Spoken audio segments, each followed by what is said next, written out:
All right, we'll call this regular city council meeting on Monday, November the 22nd, 2021 to order at 6:33 p.m. With that, if you'll rise, I'll lead us in an invocation. Oh, excuse me. Yeah, rise and lead an invocation, and then Member Orlando will lead us in the pledges. Let us pray. Heavenly Father, we come now and just want to ask that you lead, guide, and direct us as we deliberate the business of this city. Father, we also want to stop and just take a few moments to reflect and give thanks for what you do in our lives, what you do in our world, and Father, for the opportunity to celebrate Thanksgiving in our country this week. I pray, Father, for all those who will be traveling, not just here locally, but also around our country. Just protect those that are out and about and traveling to meet family, and just pray for people to have safety coming back home. Father, it is always a privilege and an honor to serve you. And Father, we ask that you protect those that serve us, those in our military around the globe, as well as domestically, as well as our own first responders right here in our community. Protect them tonight. Give them an ounce of your blessing. And again, bless these proceedings, and may we bring you honor and joy tonight. In Jesus' name I pray. Amen. And if you'll join me in the pledge to the American flag. I pledge allegiance to the flag of the United States of America, and to the republic for which it stands, one nation, under God, indivisible, with liberty and justice for all. For the Texas flag. Honor the Texas flag. I pledge allegiance to the Texas, one state, under God, one indivisible. All right. Thank you so much for being here tonight with us. We will work through this agenda together. And as stated earlier, it's a week of Thanksgiving. So let's take some time out this week and give thanks for our families and the great country that we live in. Roll call and certification of quorum. I will certify we do have a quorum tonight. We have all members present with the exception of Member Perez, who is absent from the chamber and will be absent the rest of the evening. With that, we'll move to citizens' comments. I believe we have a couple of citizens' comments under general tab, and then we have two or three citizens' comments under specific agenda items, and we'll bring those up under the specific agenda items. And with that, Mayor Pro Tem, would you introduce our citizens to be heard? Thank you, Mayor. This evening under citizen comments and general comments, we have two speakers who have signed up. The first speaker is Lisa Peltier. If you could please make your way to the podium, state your name and address for the record, and please limit your comments to 3 minutes. We will have a timer right up there for your convenience. Thank you for joining us. Thank you. My name is Lisa Peltier, and I am here with my husband, Henry, and we are realtors with Nan and Company Properties, and I'm here with good news tonight. I brought pie for everyone. So upstairs, there is 7 pies, pecan pie and pumpkin pie, and I had the pleasure of meeting Woody and the mayor at the HOA meeting of green tea. So we've been selling quite a few houses in the Pearland area as well as green tea. So we are so thankful and grateful for the residents of Pearland in general. And we just wanted to show our appreciation by bringing you guys a gift bag. So there's some gift bags up there as well. And pie. So please don't let the pie go to waste. Eat some pie. It's amazing. And also on the outside of the pie box, there's a QR code. And if you would all scan the QR code, we are giving away dinner for 2 with a complimentary bottle of champagne and your choice of restaurants, either Lone Star Steakhouse, Papa Seafood, or Carrabba's. So we'll be doing the drawing between December 1st and 5th. So all of you enter, and y'all have a blessed night and a great Thanksgiving. Thank you. Very good. Thank you, Lisa. Thank you very much. Mayor, next we have Mr. Jimmy Davis. Mr. Davis, if you would, state your name and address for the record.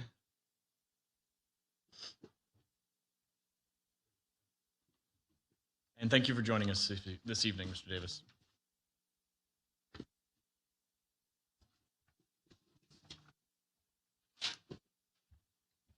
Gentlemen, in your hands, oh, sorry, Jimmy Davis, 5004 Combsville, Pearland, 77584. Gentlemen, you have in your hands a message sent by a Pearland resident, Lowell Pinnock. I don't know if any of y'all really know him. I encourage you to reach out to him. Last year, Mr. Pinnock got a high bill. He contacted the city about it. He got a meter profile, showed like 5 hours of continuous consumption, which he said had to be wrong. City said it must have been your sprinkler system. He said it was running from 5 a.m. to 9 a.m., and he goes to work at 7 a.m. They said, you must not have realized your sprinklers were running at that time. He was told, pay your bill or we're shutting you off. Denise Hewitt, a few of y'all know her. She had a defective meter. Why do we say defective? Because it showed random high usage in the middle of the night, when they're sleeping. She had 2 temporary meters while her original meter was tested twice, and each temporary meter never showed any of that high usage.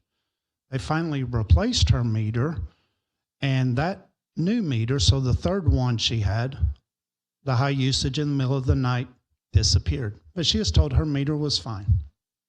Meters are electronic. Who here has had an electronic device freeze or crash? We all have. What causes it? Nobody knows. Just happens with electronics sometimes. So maybe these meters are having a technical malfunction or glitch. The committee tackled this as one of the biggest complaints we hear about. We recommended a customer-centric approach that says when the little widow who consistently uses 3,000 gallons of water suddenly has a 40,000-gallon reading, city reach out to them, check if they have a leak, hire a plumber, and when they say no, give them a credit. And if it happens again, swap the meter out. Maybe the meter's just having a glitch. It happens. We're told it doesn't happen a lot, so it must be a smaller number, so it wouldn't be much harm. In your hands also is a list of all my meter reads for fiscal year 2019. There's been a lot of conversation about meter reads, billing, and we've all heard the story. City only bills 1 bill per month. That would be important if the city used cash-based accounting, but they're accrual-based. CPA probably understands that. I had some exchanges with the CFO who confirmed how the accrual system works. I sent her my 14 meter reads from 2019 with the percentage of charges that were applied to that year. She confirmed the calculations appeared correct. Of those 14 meter reads, 13.1071 were recognized for fiscal year 2019. Mr. Davis, we will allow you additional time at mayor's discretion. Almost done. Thank you. I'm almost done. Thank you. For the period of October 1, 2018 to September 30th, 2019, 12 months, the City of Pearland read my meter 14 times and charged me 13.1071 monthly fees. It's base water, garbage, tax on the garbage, and the sewer charge, which is monthly. Read your ordinance. The sheet breaks out my total bill for each read, the amount of monthly fees I was charged, and the amount applied to fiscal year 2019. According to your own financials, I was charged 13.1071 monthly charges for 12 months of service. I'm hereby making a formal demand for my $77.86 back. You can apply it as a credit on my next bill. Thank you. Thank you, Mr. Davis. Mayor, that's all the speakers we have for citizen comments. All right, thank you.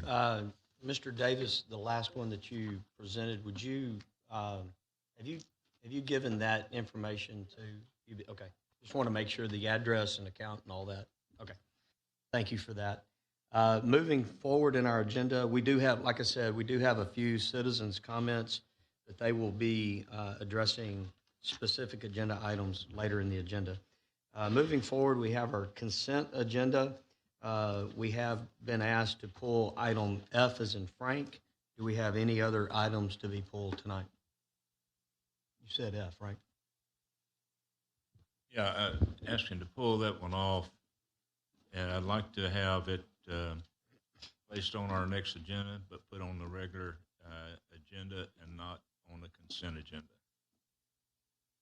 I think we would have to hear it separately to make a postponement motion. Yeah, we'll need to get to it in the agenda later to have that postponement done. All right. So with that, any other items to be removed? I didn't see anybody move in that direction. Mr. Orlando, would you present our consent agenda items A through P, E, with the with the exception of F. exception of F? Yes, sir. Consideration and possible action on consent agenda items A through P with the exception of F. So moved. Second. We have a motion and a second. Madam Secretary will call for the vote. Member Orlando, Aye. Member Carbone, Aye. Member Hernandez, Aye. Member Camcar, Aye. Member Little, Member Owens. Aye. Motion is carried for consent agenda A through P with the exception of F. 6-0. All right, thank you for that. We'll move to new business 5. Mr. Carbone, would you present new business item number 2? Number 1. I'm sorry, number 1. Consideration possible action, second and final reading of ordinance 2000M-220. So moved. We have a motion and a second. Staff report? Thank you, Mayor. This is the second reading, as you said, for a zone change to the PD. This is an expansion of the Massey Oaks development, incorporating additional property into that. It's known as the Lou property, and that received a positive recommendation, and here for your final approval. Nothing to add. All right, with that, we'll move to questions from council. Seeing none moving in that direction, Madam Secretary will call for the vote. Member Carbone, Aye. Member Hernandez, Aye. Member Camcar, Aye. Member Little, Member Owens, Aye. Member Orlando. Aye. Motion carries 6-0. All right, with that, thank you, guys. We'll move to new business item number 2. Mayor Pro Tem, would you present that, please? Yes, sir, Mayor. Consideration and possible action resolution number R2021-254. So moved. We have a motion and a second. I guess we have a staff report, but we also want to, this was presented by 2 council members. I don't know if I want to have, I guess, you guys address why you asked for this to be on the table and then go to a staff report. How's that? I'll defer to you, Member Camcar. Thank you. All right. Josh, can we start pulling up some of the language that we were discussing in here? Long story short, we have a few different ways that we buy things. One is ad valorem revenue that goes in the general fund. One is some kind of tax-supported revenue, water, sewer, bonds, you pay through your water rates. And then lastly is certificates of obligation and or the credit card. That doesn't go before the voters. General obligation debt, there's a vote, there are certain requirements. Certificates of obligation do not have that threshold. They still get sold in the bond market. Somebody still buys that, but the oversight level is just not there. The City of Pearland is still growing, it has many needs. Some of these needs are longer term in nature: fire station, police station, long-term facilities that last 30, 40, 50 years. And essentially, our policy does not address how do we fix the timing on those items. The certificates of obligation tend to be a 20-year item, regardless of what is the length of the maturity that the city is using right now. That's the methodology it's using. As we're building longer-term facilities, what ends up happening is the people who are here, mom, dad, grandma, grandpa, taxpayers, are front-loading the payments by paying more principal spread over 20 years as opposed to 30 years. We need to bring some level of relief to this. I would love for us to just do only GO debt or for stuff that is seen by the voters, but we're not going to go to that far. So I'm just trying to put a reasonable guardrail that says if we are going to buy long-term facilities, that we are going to spread it out over a long term. It's really unfair for the 70-year-old on a fixed income who's buying something that is going to last 50, 60, 70 years, and you're aiming it over 20 years. It's a philosophical discussion. It's not a discussion of do we not want to buy the fire station? Do we not want to do that? It's how do we pay for it and over how long? And so I'm trying to put together something that is a little more taxpayer friendly, a little more straightforward in the sense of these items are treated in this bucket this way. So that was kind of the nature of that. Did you have the language that we were, just so that people can say, and then I'll turn that over to the chair. Which page within the agenda item? It's in the packet. I want to say it's probably, it should be the first or second, considering it's what we're voting on. I think he's talking about the language options. So it'd be like the second page.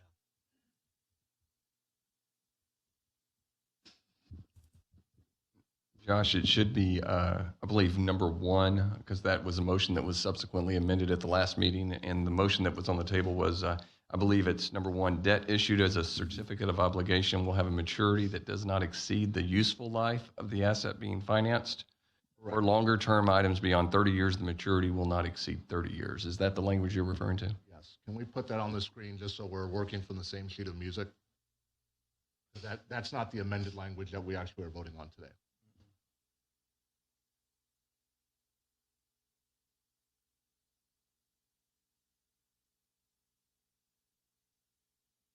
We have that in a memo somewhere that we can look at?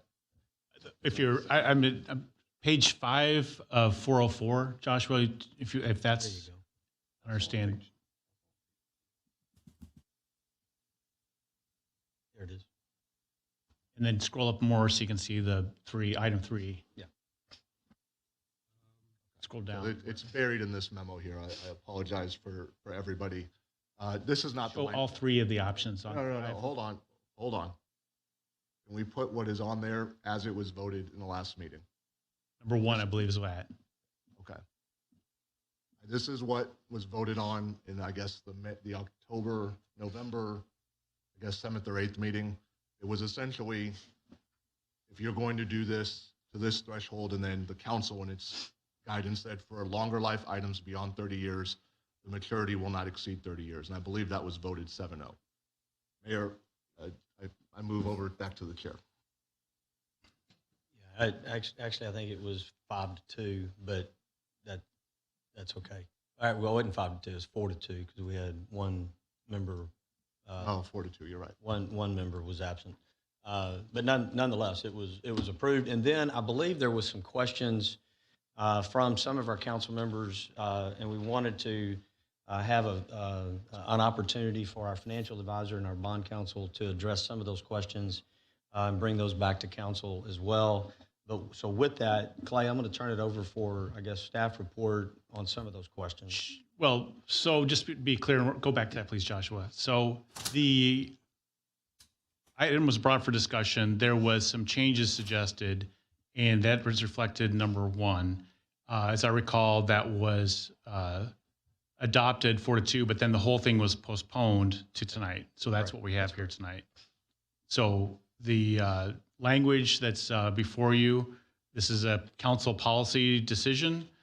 We've done our level best to provide you with the impacts and considerations that go into each of those choices. There's no exact right answer to this.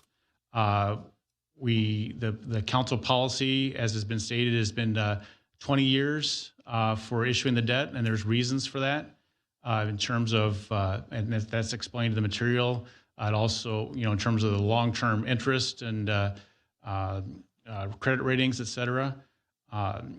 So item 3 that's there, I believe, is another option for you to consider, which targets the useful life to make that explicit, which is belts and suspenders, which we have been following in terms of tying the issuance of the debt to not be shorter than the useful life, and still keeping that 20 years. But then in item 3, it's just that we could bring to the council each time, pro forma or a projection of what the different terms would be, so the council would be informed about the total interest costs in the given rate environment at any given time when that's sold. And so that language targets the 20 years as a general, provides the additional information each time that an issue comes up, but in no case longer than 30 years. But the balance of the information that's in there shows, projections. If you can turn to page, the next page, I believe, that shows for one simple project, for instance, the roof replacement that was mentioned, and there's a summary at the top. The long-term interest costs would be 68,000 for going to 25, and that using those assumptions, 150,000, and you would save between $5,000 and $8,000 a year. And then if you go to the next sheet, please, which is more realistic in terms of for the entire CIP, and the projects are listed for certificates of obligation. In that scenario, that using the 20 years as a baseline, going to 25 years would add over the life, 2.2 million in interest, and going to 30, 4.5 million, and you'd save 154,000 a year or 252,000 a year.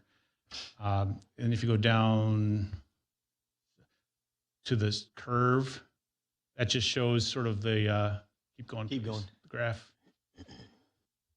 That's a rough approximation of what the yield curve would be, the interest cost would be for those difference, and it shows our current flat yield, which is abnormal, and then a more normalized, if you will, yield curve. And there's additional materials in the packet for just the background on the topic. So really, council policy, whatever council decides, we'll follow that for continuing to finance our public improvement projects. Nothing to add. Okay. Thank you for that. I'm sure we'll have some questions. With that, I want to turn it to council for questions, comments, concerns. Yeah, I just had a quick question for staff. We recently had a conversation, maybe in the last year or 18 months, about transitioning from a fixed principal to a level payment option.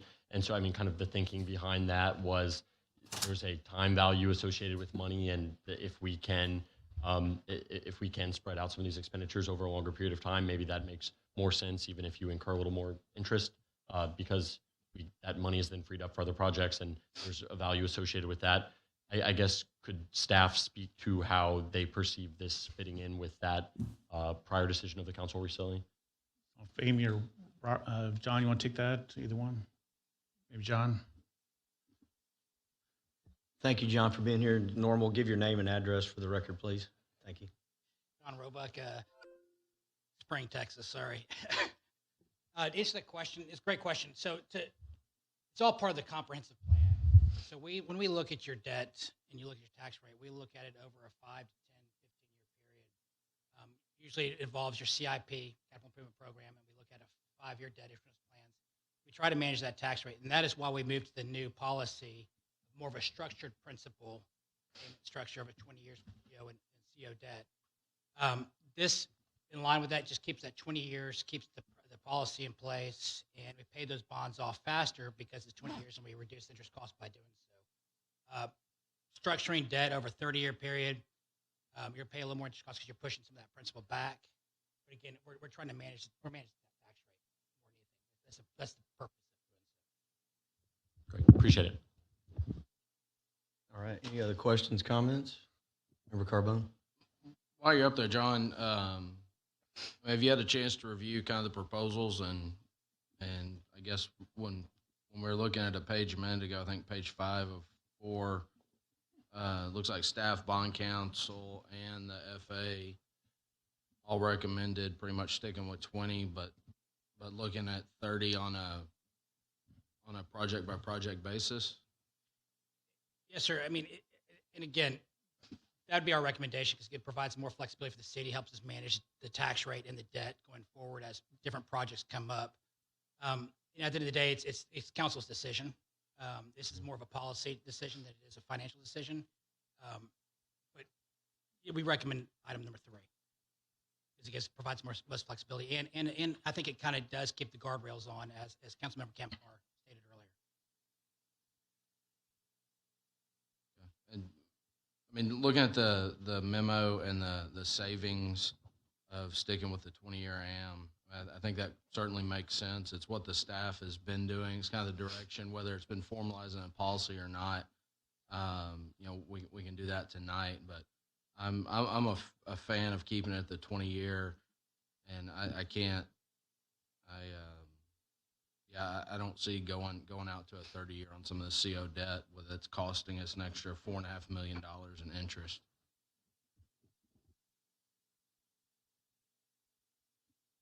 Any other questions, comments? So I guess without getting too arbitrary in trying to find, use case scenarios and cost savings versus stretching things out, giving flexibility. I think that the reason I initially supported this and still support this shift is just because it does provide the flexibility for us and gives us more options on the table. Obviously, when we're making decisions that are dealing with real dollars, and obviously that translates into real dollars coming out of taxpayer pockets and wallets and purses and so forth, I like to have as many options on the table as we possibly can to look forward. I mean, the decisions that we often deal with up here are decisions that were made well before we were on council, and so I'd like to think that we would have some flexibility to think forward and give a little bit more thoughtfulness, I guess, on looking at something where the COs specifically in my brain are used for items that really it's like, well, we have to do this, right? So there's no option of us going out and trying to figure out, well, is this something that the people want right now? It's like, no, this needs to be done because we've got pressing issues in the community that need to be addressed. So with that, because we're put in those situations where it's something that has to be done, I want as many options on the table as possible. So I'm for it. I like the language you provided, but I don't see like a huge difference, I suppose. But maybe if you could speak to whether or not it's something, and I think of this in terms of when we get audited on a yearly basis, they look at our finance policy and try to find out if we're operating, or rather in compliance with that. Is that what this offers? Yes, sir. Yes, council member, that's exactly what this is. So what this does is it also keeps your policy at 20 years, which is what the rating companies have looked at for the last several years. So going forward, they know you're going to stick to 20 years unless there's a situation where you should issue 30-year debt for a longer-term project that's got a longer useful life or a more expensive project that should be financed over 30 years. So it gives the framework for the rating companies to say that you're paying your debt off faster. But if there's need to issue 30-year debt, you have that option with this. Got it. So I guess it helps frame whether or not we're in compliance, which ultimately translates to our ratings and so forth. If you went to a situation where you started issuing 30-year debt every year, COs, it would have a negative impact initially. I'm not sure if it would be a rating downgrade because, of course, they won't tell you that until they actually see what you're doing. Right. But staying with the 20-year framework, we know what our rating is. Right. And if we occasionally have to do a 30-year debt, I'm sure they're going to see that as a one-off and they understand that. So your point where this is more of a policy decision versus a finance decision, we're just trying to find alignment. Do our decisions on the finance side match our policy? Correct. Okay, got it. Yeah, well, I can appreciate that, and I appreciate you being here tonight. That's all I have, Mayor. All right, thank you. Mayor Camcar? Yes, Mr. Earl, first of all, it's so good to see you. We really wanted to see you 2 weeks ago, but it's great to see you today. So it wasn't for lack of trying. I just want to add some color here to make sure that for the public's benefit, that we're not doing anything extraordinary. We're not going to be the first people that have ever offered 30-year debt. Okay. Josh, really quickly, I just want to breeze through a couple of supplemental items. That document is 214 pages. I'll tee up a couple really quickly.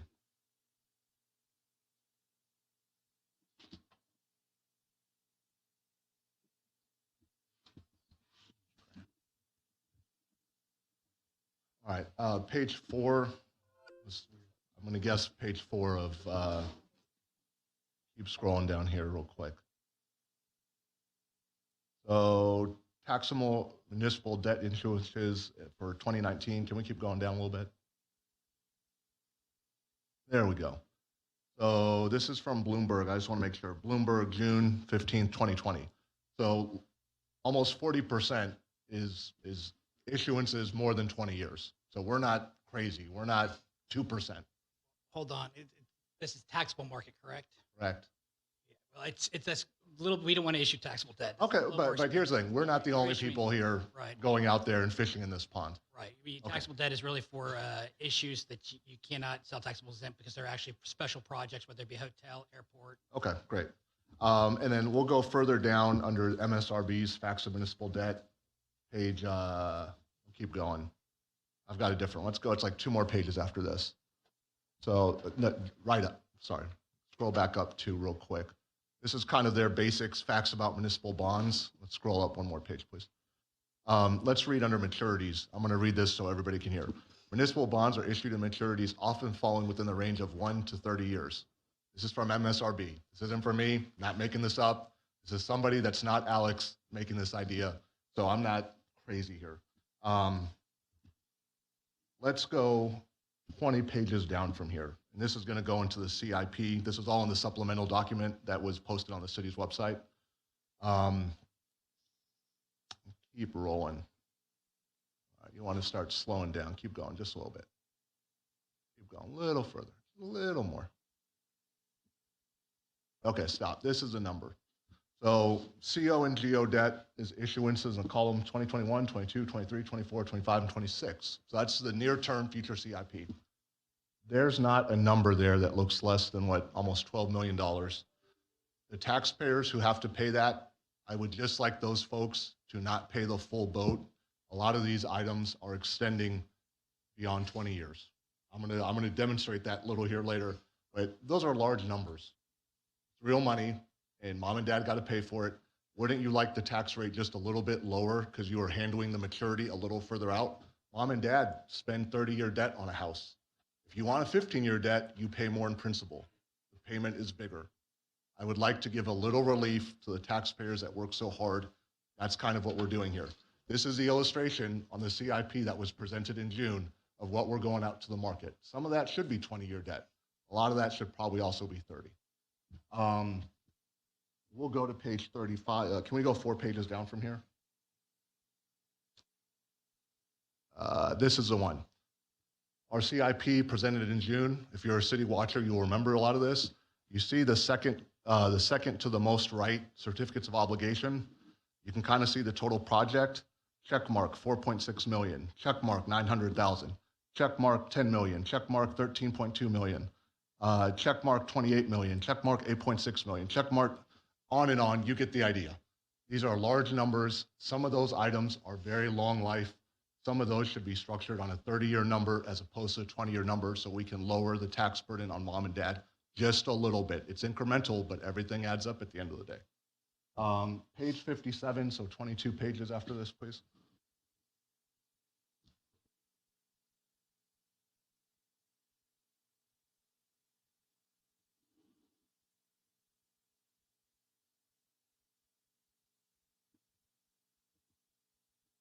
All right, we're coming up on it. Keep going. There you go. Here's an important one. So this is also from the same June presentation on CIP. You see this little line here? It says tax-supported debt. That means you. Certificates of obligation. 89.2 million is in this long-term bucket. That's going to be out there that we're going to go do a CO. Some of that is very long life. Wouldn't you like to have some of that structured differently? My proposal is, at least for items that are 30 years and longer, that they should be structured as such. For the ones who are not, we can do 20-year debt. And John, let me ask you a question here. If we put this in our policy, could we literally maybe every 2 or 3 years do a long life CO? And as long as we did something like that and explained that policy and followed it, would we be getting dinged if we followed that policy? Councilmember, I think if you do it occasionally, you'll be fine. If you do it every year, I think you're going to have a potential get dinged by the rate. Okay, so let's say we do it once every 3 years. I think that would probably be fine. Okay, and we're saying to the market in our issuance document, all of these items are going to last 40 or 50 years, and we are trying to have relief to a certain extent to the taxpayer and stretch out principal. We could do that, and we would not probably be harmed. No, sir. Not if you do it occasionally. Once every 3 years sounds good. And then for the other items that are maybe less than 30 years, maybe we do a CO that is a normal 20-year CO. Yes, sir. And we probably wouldn't be dinged if we had that differentiate, as long as we were clear and we followed our own policy. Okay, I'm going to be near the end of this. I'm getting worn down, and I think I've said it. Can we scroll towards the very end of the supplemental document? It's probably another 50 or 60 pages. And there's going to be a point here, I promise. All right, keep going. Yeah, we got to see, we're doing a lot of projects here, right? So there we go. Scroll back just a little bit. These are all our wastewater. No, keep going, sorry.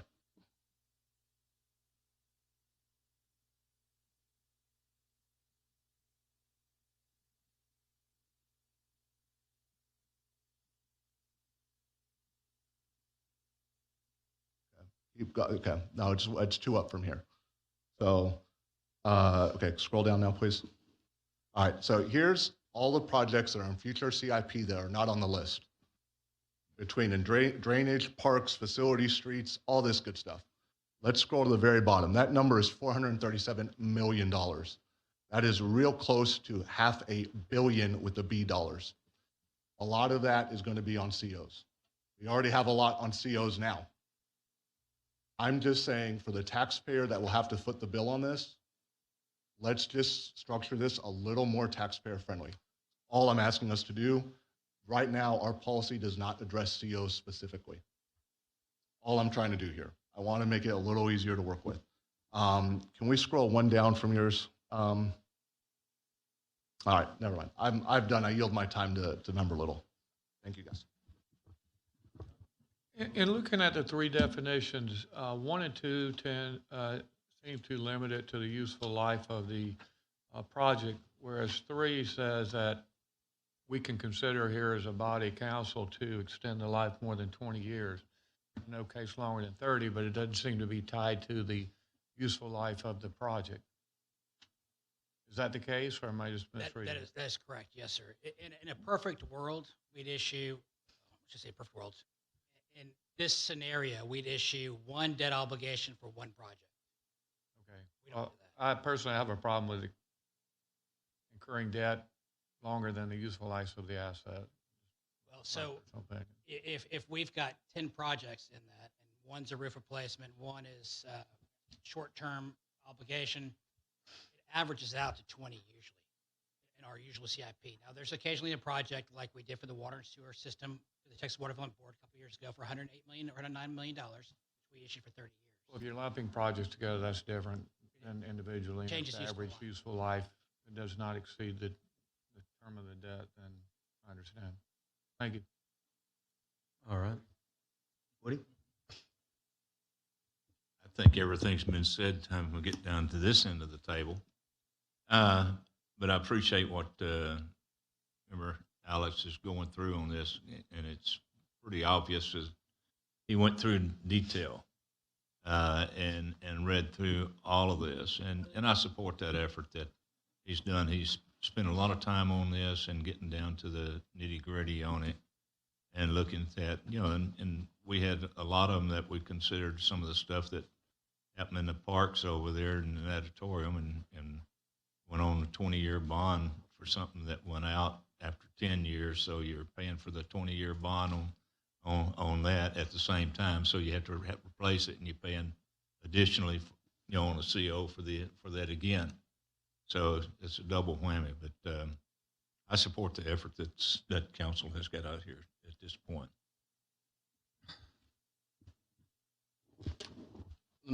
Mayor, I'll make a motion that we amend this to include the language marked as option 3. That's what staff, FA, and bond counsel. I'll read it for the record. Debt issued as a C, certificate of obligation will not have a maturity that exceeds the useful life of the asset being financed. The term of the CO should typically be 20 years, but the city council is to be provided information on the rate environment and be able to extend the term of the CO longer than 20 years, but in no case longer than 30. That was option 3, I think, in the packet, correct? Okay. There's a motion to amend to go to option 3. Second. All right, we have a motion and a second to move to option 3. I would like to ask staff to put the agenda items, or to put the agenda back up there. I think it's page 8. I want to illustrate something just for the public that are here today. Okay. So, and again, this is an illustration. This is a proposed certificate of obligations coming up in 2022 for about $16.5 million worth of projects. And I'll state this. This is assuming that all of those projects are, either a 20-year, 25, or a 30-year. It could be a blend, given, whatever council wants to come up with. But I wanted to make sure that we're illustrating for the public a lot of talk about taxpayer money tonight. 30-year debt structure here, a 20-year debt structure here, which is our normal policy, pays $7.8 million in interest. And yes, there is more interest payments up front, not the principal, but the total principal and interest under this structure is basically level over the 20 years. There's a couple of variations through there, a few $1,000s. When you move to the 25-year, you see the same thing. It's just almost $10 million in interest. And then you move to the 30-year debt structure. Same thing. It's a pretty level payment to mom and dad at the kitchen table, but almost $12.2 million in interest. The difference between 20 and 30 here is $4.5 million. And so I think if council is going to issue 30-year debt, it needs to do so very, very carefully. It needs to do so very strategically, and making sure that because this is a lot of money, $4.5 million is a lot of money, and it's the same taxpayer that may be paying for this, somebody today as well as 30 years. Even someone who is older, the dollar amounts, yes, the dollar amounts are less for the 30-year. It's less by $252,000 a year to the city. I'm not sure what that represents on the tax rate. It's probably a quarter of a point, somewhere in that ballpark. I think a penny is worth about $1 million, so plus or minus. So I tend to agree with number 3. I think having the option on the table for the council to weigh, I think is good. Having more options, I think, is better. But I think when we enter into that option, it needs to be done so very, very carefully and thoughtfully. I don't want to belabor an amending motion, but I almost think there ought to be a supermajority vote in order to do that, because in this particular case, illustration here, it's $4.5 million to the taxpayer that is ultimately paid by, us, the taxpayers. So, Mayor, I got a quick question here. Can I ask that? Okay. Mr. Roebuck, can you explain the time value of money concept for folks who aren't in finance? The value of a dollar today versus value later. What does that mean? It means dollar a day is more important than dollar later. More valuable. So, and I want to ask a second item real quick. If we go to the 20-year versus the 30-year, the people who are paying now for something that lasts 50 or 60 years are paying more upfront. They're paying more freight as opposed to somebody on 30 years. Just generally from the year-to-year perspective. Generally, that's what this model shows. Yes, you're talking about a difference of $250,000 a year, but total over the life of their asset, you're paying more. Mayor, the only thing I think that's important, I think you raise a gigantic point, and I struggle with it. But I also think about every year that we're building something that I may not be around in I'm paying for something in 2070. I may only be here for 15 years or 10 years. I'm paying more for that asset as opposed to the people who will be here in 20, 30, 40, 50, 60, and 70. And I think that's the key. I think the interest point is real, but I also think that that's the burden that those folks have to bear in 2050 and 2060. I would prefer that these all go to GO bonds for these long-term facilities, but we have made a strategic, or the staff has made a strategic point to not go for a GO bond for most of these facilities now. And that oversight is no longer there. The voters don't have input. So you brought up an interesting point on interest, and I just wanted to make sure. Well, I appreciate that. I just don't want the interest part to be lost by the taxpayer. A lot of comments tonight about protecting taxpayer. At the end of the day, $4.5 million will be paid by the taxpayers of Pearland, whether it's today or 30 years from now. And I want to make sure that this council and this body and this mayor took into consideration all taxpayers, whether they live here today or they live here 20 years from now, that $4.5 million is $4.5 million. And I don't want to take it lightly. You're not. No one is. But I want to make sure that that is on the record for people to see in looking at this. I also want to make sure that as we consider 30-year debt, that we take it very, very seriously. Not saying that anybody is not saying that, but that we do take it seriously. I like the option. I think it ought to be entered into very, very rarely. Very rarely. 20 years is a better option for us and for our taxpayers for the majority of what we're talking about. So I just wanted to make sure that that was on there. We do have a motion to amend. Members, please. If you've got something to say, I'll give you the floor.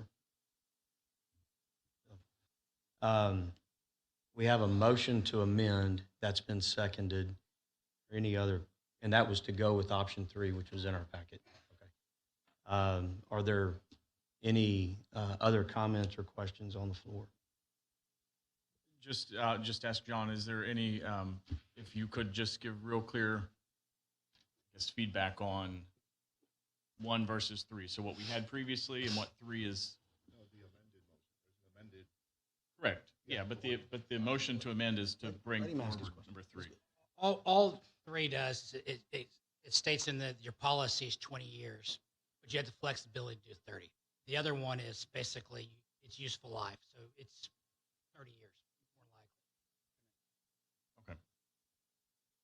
That's all I understood. I was just, for the point of clarification, so we all know what we're voting on. Any other questions or comments? Seeing none, Madam Secretary, we're voting on the amended motion. Motion to amend, excuse me. Member Carbone? Aye. Member Hernandez? Aye. Member Camcar? No. Member Little? Member Owens? No. Member Orlando? Aye. Motion carries 4-2 to Okay. amend R 2021-254 with option 3. So we now have an amended motion. Sorry, motion. I got them backwards. I got ahead of myself. So we now have an amended motion on the floor that we need to vote on. Any other questions, comments before we do? Seeing none, Madam Secretary, now we're voting on the amended motion. Member Carbone? Aye. Member Hernandez? Aye. Member Camcar?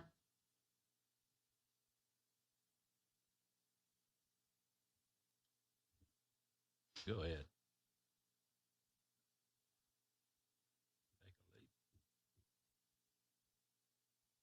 Aye. Member Little? Member Owens? Aye. Member Orlando? Aye. Motion carries as amended. 6-0, sorry. 6-0, yeah, 6-0, thank you. All right, moving on with that. I think that was some good work by all involved. I'm glad the council members brought that forward. It does give us some flexibility moving forward, and I do like, belts and suspenders and little guardrails placed on it, so I think that's good. Moving forward, Member Camcar, would you place item number 3 on the agenda, please?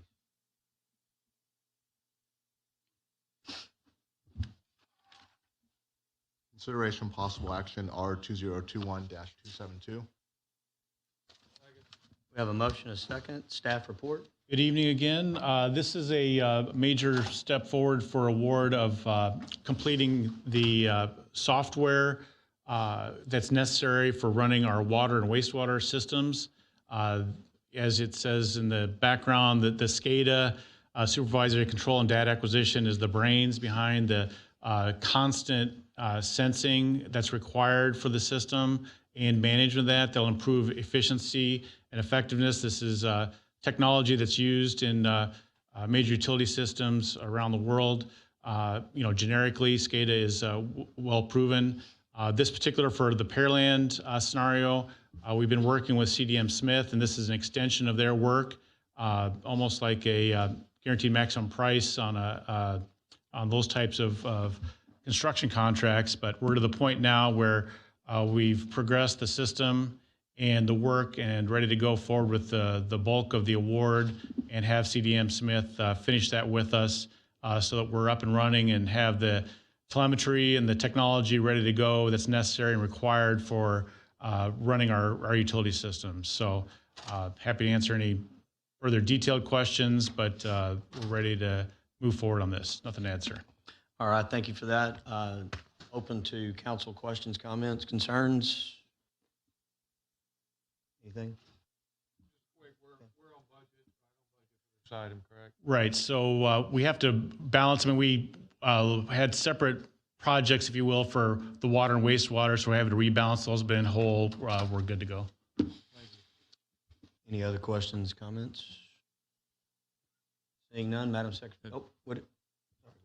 On this one, I was noticing through the bid on this is a guaranteed maximum price. Councilman Owen, Huh? is the question, is this a guaranteed maximum price? Yeah. Yes, this is set up as a design build contract with a guaranteed maximum price that has been provided by the contractor. Well, we got two items on there, and what I'm wondering if on the one of the page 10 of 67, it gives the two projects there. And I'm wondering why, if we've got a guaranteed maximum price at the first one, we're looking at a 12% contingency. The second one is a 6% contingency based on that. And I was wondering why we have to have such large contingencies on a guaranteed maximum price. Councilman Owen, excuse me. It's two projects because of the funding, one on the water side and one on the wastewater side. The guaranteed maximum price is listed in the budget item. Those are the funds that are just left over. That is left over from us negotiating our price during that time. Yeah, So those are held in the city's account or management.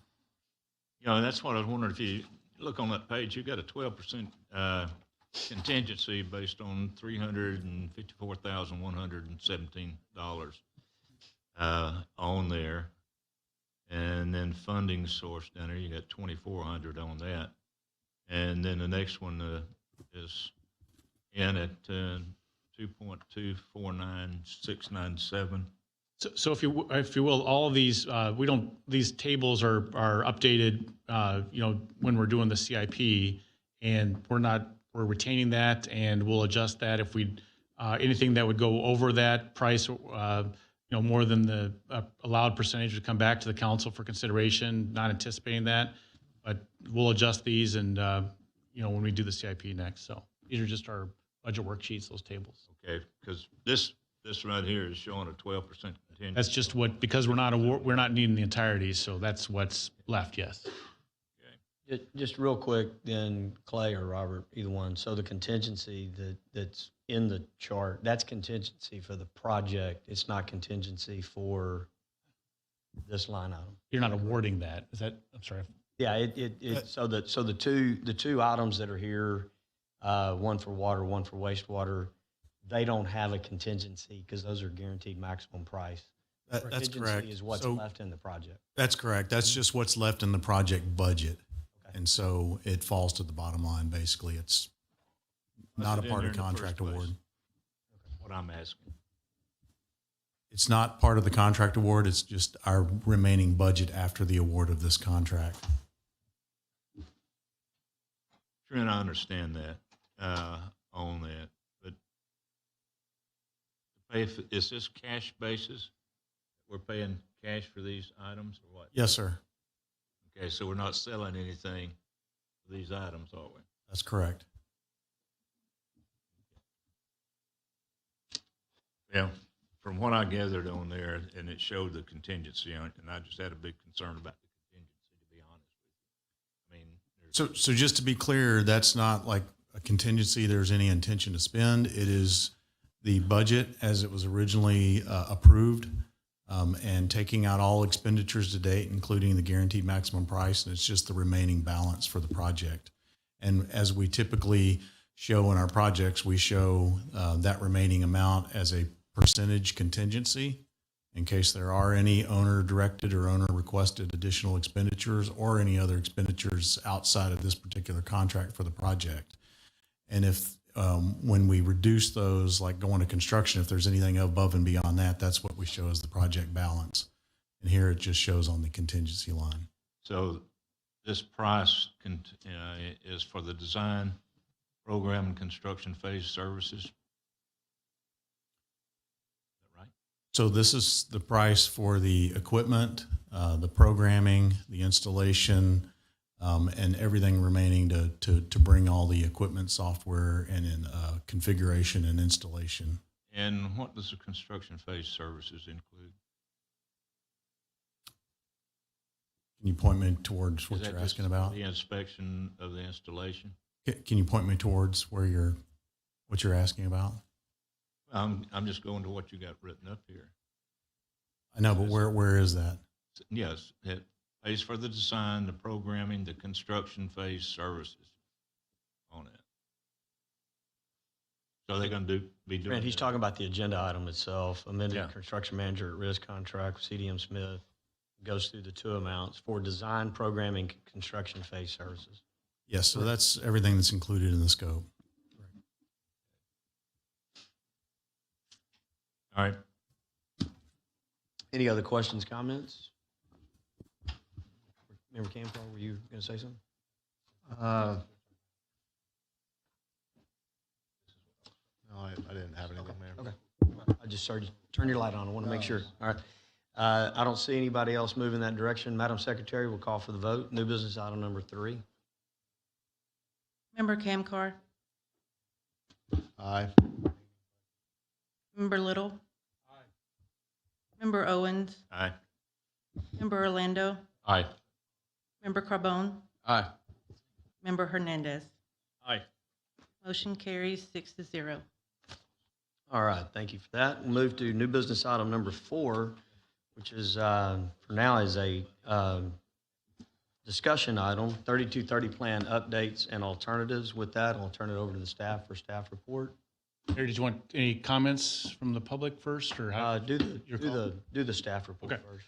So, council at the end of September on the 27th, when we had a UB discussion item, there was interest, and the council accepted receipt of both Raftelis and the community ad hoc reports. There was discussion about having a specific discussion later relative to the 3230. So we're bringing that forward, but also have an update which is relevant to that, to AMI, and then also the Water Smart, which is the interface, which will, when AMI is functioning, will allow customers to be able to log and monitor their usage so it all goes together. And so we have a brief background presentation along those lines, and turn over to Nancy and or Amy for going forward now. Thank you, Mr. Pearson. I'm going to introduce to you Mr. Jim Turner. Jim Turner is the Director of Customer Relations for WaterSmart, and he will do a demonstration tonight of the WaterSmart customer portal that's going to enable customers to manage their water usage. Mr. Turner, go ahead. Great, thank you. Good evening, everybody. My name is Jim Turner. I am the Director of Client Relations for WaterSmart Software. I'm here tonight to show you very briefly all of the benefits that the citizens of Pearland can derive from the use of the WaterSmart software, a Vertex One brand. The first thing you should know is that I've been with the company for about 6+ years, and we have about 190 utilities total that we work with, 35 of those or so in the state of Texas alone. What WaterSmart does is it presents your customers with a customer portal where they can go in, look at their water use, look at their billing, and really take control of their water in their hands through an online experience. The data is hosted securely in the cloud, and customers log in using their email and a password that they create. Now, what you should know is that this is not your customer portal.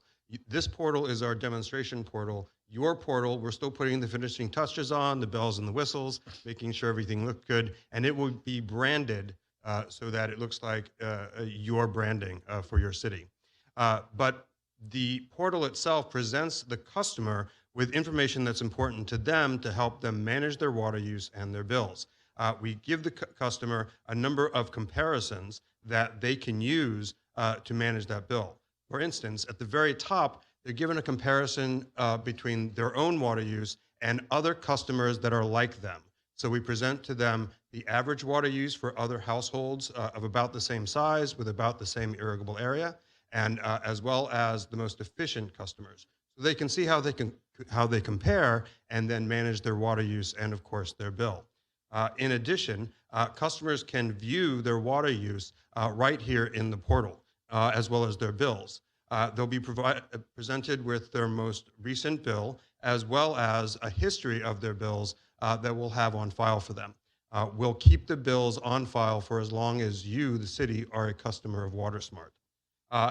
The customers can see their water use both on a daily and hourly basis, as well as billed consumption. So customers who have radio meters will be able to see their their hourly and daily consumption, and for all other customers, including those with AMR meters, they'll be able to see their billed consumption and period-to-period use. In addition, when we detect consistent use or continual use for a long enough period, we'll identify those as unusual use, and customers will be able to go in and see when they have unusual use or possible leaks. And in addition, we really believe in the customers taking the power of the water in their own hands. That is, we provide them with recommendations for how to save water, whether that's a matter of choosing smart plants or taking a 5-minute shower or other things that they can do to help them manage their water use. And finally, in terms of managing their water use, customers can do a couple of things that are really special. First of all, if they have accounts, that is more than one account, they can link those accounts together.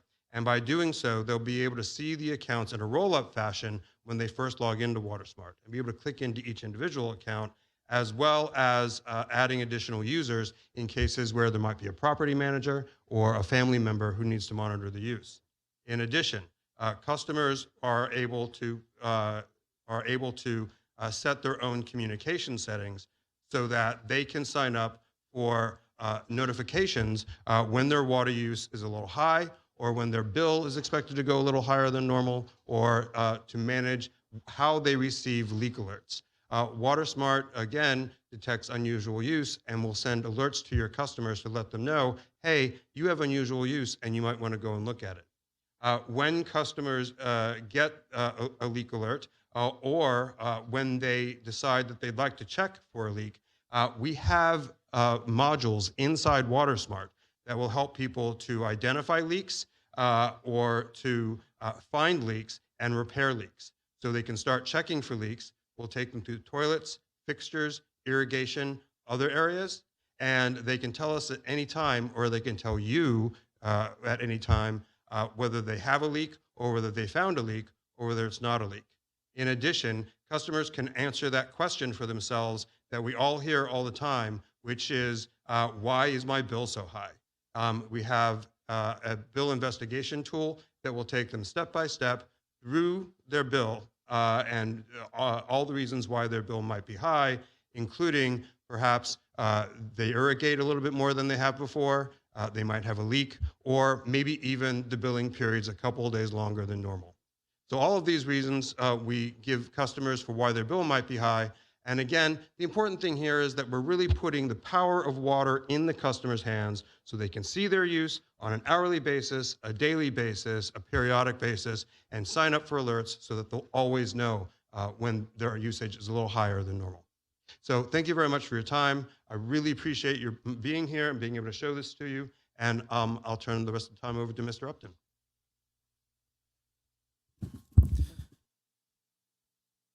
Good evening, Mayor and Council. This is just a brief update with regards to the status of our current AMI project. Just to let you know is that we have installed all of the poles in the system. There's 56 total. These have been installed, and then we're now progressing on to the installation of the connected grid routers, which will read and connect to the meters. We are currently about 73% of the meters of the CGRs and the antenna are installed. And then the next phase, of course, as those are being installed, is moving on to the power phase of bringing power to those connected grid routers. Currently about 54% of our poles and CGRs have power at this time. Currently at the time, we've also registered our first sample batch that's been in the system for a little while, about 3,400 meters, to monitor and to continue to work on validation and transition to the AMI. And then with that, as Mr. Turner presented too, about WaterSmart is looking at rollout upon full implementation of the AMI infrastructure that we talked about above. Currently estimated right now is conservative to finish March of 22, and that would be powered to the last CGR and connected to the network. We're doing everything, working with our contractor to continue to move forward and expedite that as it goes forward. At this time, I'd like to turn it over to Ms. Massey to continue the presentation with regards to the 3230 plan and alternatives. Thank you. Thank you, Mr. Upton.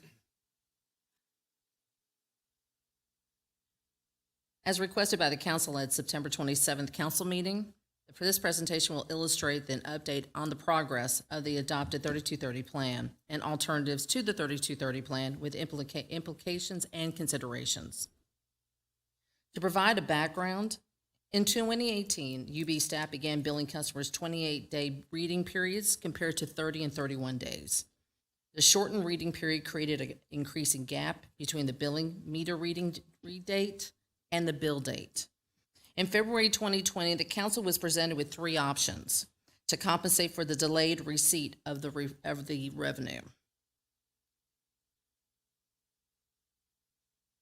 Each option presented its own negative and positive impacts, as well as the complexity of the implementation concerns.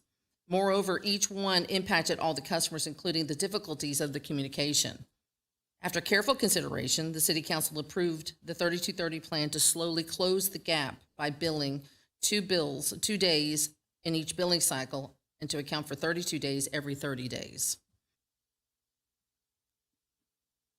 The chart illustrates the progression from the adoption of the 3230 plan, the first billing, to the Raftillis review from October to December 2020, to the appointment of the ad hoc committee. As a recommendation from Raftillis report, the Citizen Utility Billing Review Ad Hoc Advisory Committee, the 8-member committee, appointed the city mayor and city council for a 6-month term from January to July of 2021. Upon submitting their final report with one of their recommendations being a 3230 alternative summary. The current, the current status of the 3230 plan exemplifies success as the utility billing regains the trust of the customers with transparent data from the external dashboard, the involvement of ad hoc, contacting the top 50 usage customers after each meter reading, providing meter profiles, and with the recent transition of 2 meter technicians, faster investigation of zero consumptions.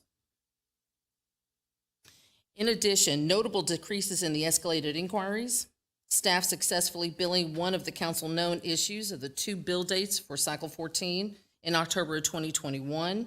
The impacted customer billing illustrated a credit adjustment for base charges, no garbage, and no mud fees, including bill message and a bill insert for additional explanation.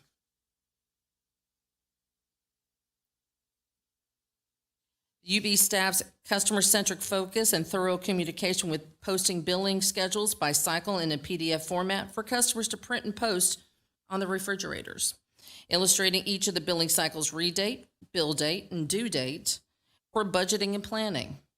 Moreover, staff's proactive messaging to communicate the resumption of the delinquency process with January 2020 due dates via robocalls to all delinquent accounts began this month in November. A recap of the 3230 plan reflects 57% completion of the successful plan, with no revenue loss to the enterprise fund and minimum negative impact to the customers, enabling staff to budget and plan future goals and needs of the city. And to that end, staff anticipates a significant setback with change to an alternative with inconsistencies and changing practices. Alternatives to the 3230 plan. The first option is a preferred alternative. True up all accounts with 1 base and 1 bill. Staff prefers this alternative as the implementation is similar as to the current final bill process, along with the least impact to the customers. The methodology is to bill all customers the remaining unbilled days on 1 bill with 1 base. The negative impact is the increased number of days, thus higher bill amounts. To avoid the negative impact, Council adopts a temporary rate tier structure And as with each alternative, there is a difficulty to explain and communicate to the customers. Second option is ad hoc alternative. It is staff's least favorite option due to the complexity, the lack of technical implementation details, and the extensive staffing required to execute and ensure the correct assessment of base charges. Billing methodology is the addition of base charges for accounts starting after November 2018. Similar to the true-up with one bill, ad hoc estimated 80% of the customer base is caught up. 13% is one base charge behind, and 7% of the customer base is two base charges behind.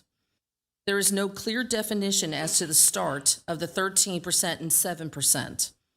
In addition, staff expects 50% of the customers, or 19,000 customers, may need payment plans, which is a manual intensive process for staff. The complexity of the implementing and the potential negative impact to the entire customer base makes this option the least favorable from staff's perspective. So in conclusion, staff recommends continuing the 3230 plan, but we're prepared to proceed with any option covered in the presentation. And that concludes it. Thank you, Mayor. That conclude? All right. I think with that, we have a couple of, is it 2 or 3? We have 3 citizens that signed up to speak to new business item number 4. So Mayor Pro Tem, would you introduce those, please? Yes, Mayor. First, we have making his way back to the podium for a second time this evening, Mr. Jimmy Davis. Please state your name and address. You'd like to be last? Okay, we can put you last, Mr. Davis. Okay, then making his first appearance this evening, please make your way to the podium, Mr. Jeff Hunkley. State your name and address for the record, and please limit your comments to 3 minutes. Thank you for being here this evening. Jeff Hunkley, 3912 Oakwood Drive North. So here we are 2 years later, still discussing the water issues. Councilmember Orlando, you stated during one of these meetings that you felt frustrated and like you can't do nothing to please the citizens. Well, we citizens are frustrated as well. You see, you also stated we asked for an investigation and an audit, and one was done. We asked for a committee of citizens, and one was formed. Then we supposedly asked for more communication. Council approved spending $60,000 on a communication plan. As you stated, citizens are still not happy. Well, the reasons we're not happy is because we feel that no matter what evidence or recommendations are presented, the city is still going to do what they want. Many of us that were engaged during the entirety of this issue did ask for an investigation, but we specifically asked for an independent investigation. The city said they were using Olson & Olson, and we objected since they were not seen as being an independent and impartial investigating body to ask the hard-hitting questions. Just as we expected, the report was littered with slight recommendations and minor adjustments, but never putting the blame where it should be put. So as far as I was concerned, the money spent for this investigation was a waste of taxpayers' money. The Raftelis report was not much better and put the blame on the staff employee for not telling their direct reports this was a problem and they shouldn't follow their orders. Now the blame was tried to be placed again, not where it belonged. The results of the Water Committee came out, and I watched Mr. Sabo deliver the initial findings, and he was met with criticisms and accusations of the committee's efforts being a waste of time. They recommended stopping the 3230 plan, but instead the plan continues. Due to all of these events, I went back and graphed my own billing going back to 2018 and found that I was charged 13 bills in 2019. That means me and probably many others were charged an extra base rate garbage and sewer fees. I was also told that with the new meters being more accurate, we should expect a 20% increase in our usages from our old meters.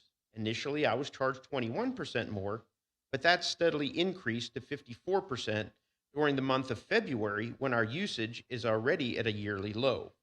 In fact, over 2 weeks ago, I requested a water meter profile for my home so I can provide data for this meeting, but my request was never responded to.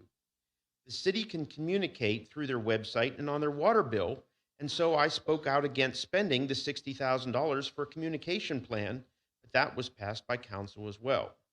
So yes, we citizens are also frustrated since we can get involved in our local government, we can get on these committees, we can even voice our opinions, but we feel like we're not being heard, so our efforts are seen as a waste of our time. Thank you. Thank you, Mr. Hunkley. Next, Mayor, we have Mr. Ralph King. If you would, please make your way to the podium, state your name and address for the record, and please limit your comments to 3 minutes. Thank you for being here this evening. Hi, Ralph King, 2805 South Galveston. I'm the technical consultant that was on the ad hoc committee, and I would like to just make a few comments. Number one, the need for 3230 occurred in 2018. Who was held accountable for that decision? Who was responsible for making that decision, and who provided the management and the oversight of the personnel that made that decision that resulted in the need for 3230? Who has been held accountable? The answer is a resounding no one. We reported to y'all in August with the final report. We gave you advanced notice of our planned recommendations 2 months prior. Has any action been taken? No. As a due result of the presentation, the thought was that, oh my goodness, we didn't charge base charges for those extra monthly bills. That's a direct result of the ad hoc committee insistence that base charges are not to be billed for the 3230 catch-up plan. All that said, never in my days as a professional consultant have I seen a more obstinate and dedicated client determined to keep perpetuating a problem than I've seen with the City of Pearland. If the city was not going to listen and take action from the City Chartered Advisory Committee, then why even go through the exercise and effort? Other than to seek cover that we listened to the citizens, the entire exercise was a sham. I could take issue with many number of the reported facts as indicated in the agenda packet, but I won't. There's one glaring item that is totally missing from the packet and was central to the committee's recommendations. The delay in consumption versus billing makes it impossible for users to identify consumption issues within the data storage capability of the meter device. I don't get a bill till the data's destroyed. If or when a bill is contested, the current delay ensures that the data is support the claim is unavailable for investigation, and there continues to be odd and exorbitant water consumption bills being reported by citizens. By continuing the 3230 plan, you perpetuate the distrust. Additionally, the committee recommended identifying and hiring a technical meter consultant to assist in root cause analysis so as to determine what is occurring with the meters where consumption is reported to be occurring at odd, specifically middle of the night, times, and huge consumption values being generated with no plausible explanation as to where the water went. The committee reviewed and discussed the basic meter technology that indicates that unlike the old mechanical meters that could only fail low, ultrasonic meters can fail low and high. The committee made recommendations for policy changes to deal with the indicated suspect meter errors and to establish a customer-focused approach in such circumstances. I see nothing that addresses these core findings or recommendations. I find this recommended path forward to be unacceptable in the equivalent of thumbing your nose at the citizens of Pearland. Signed, me greatly disgusted. Thank you for comments, Mr. King. Finally, Mayor, we have Jimmy Davis. Please make your way to the podium, name and address for the record, and please limit your comments to 3 minutes. Thank you.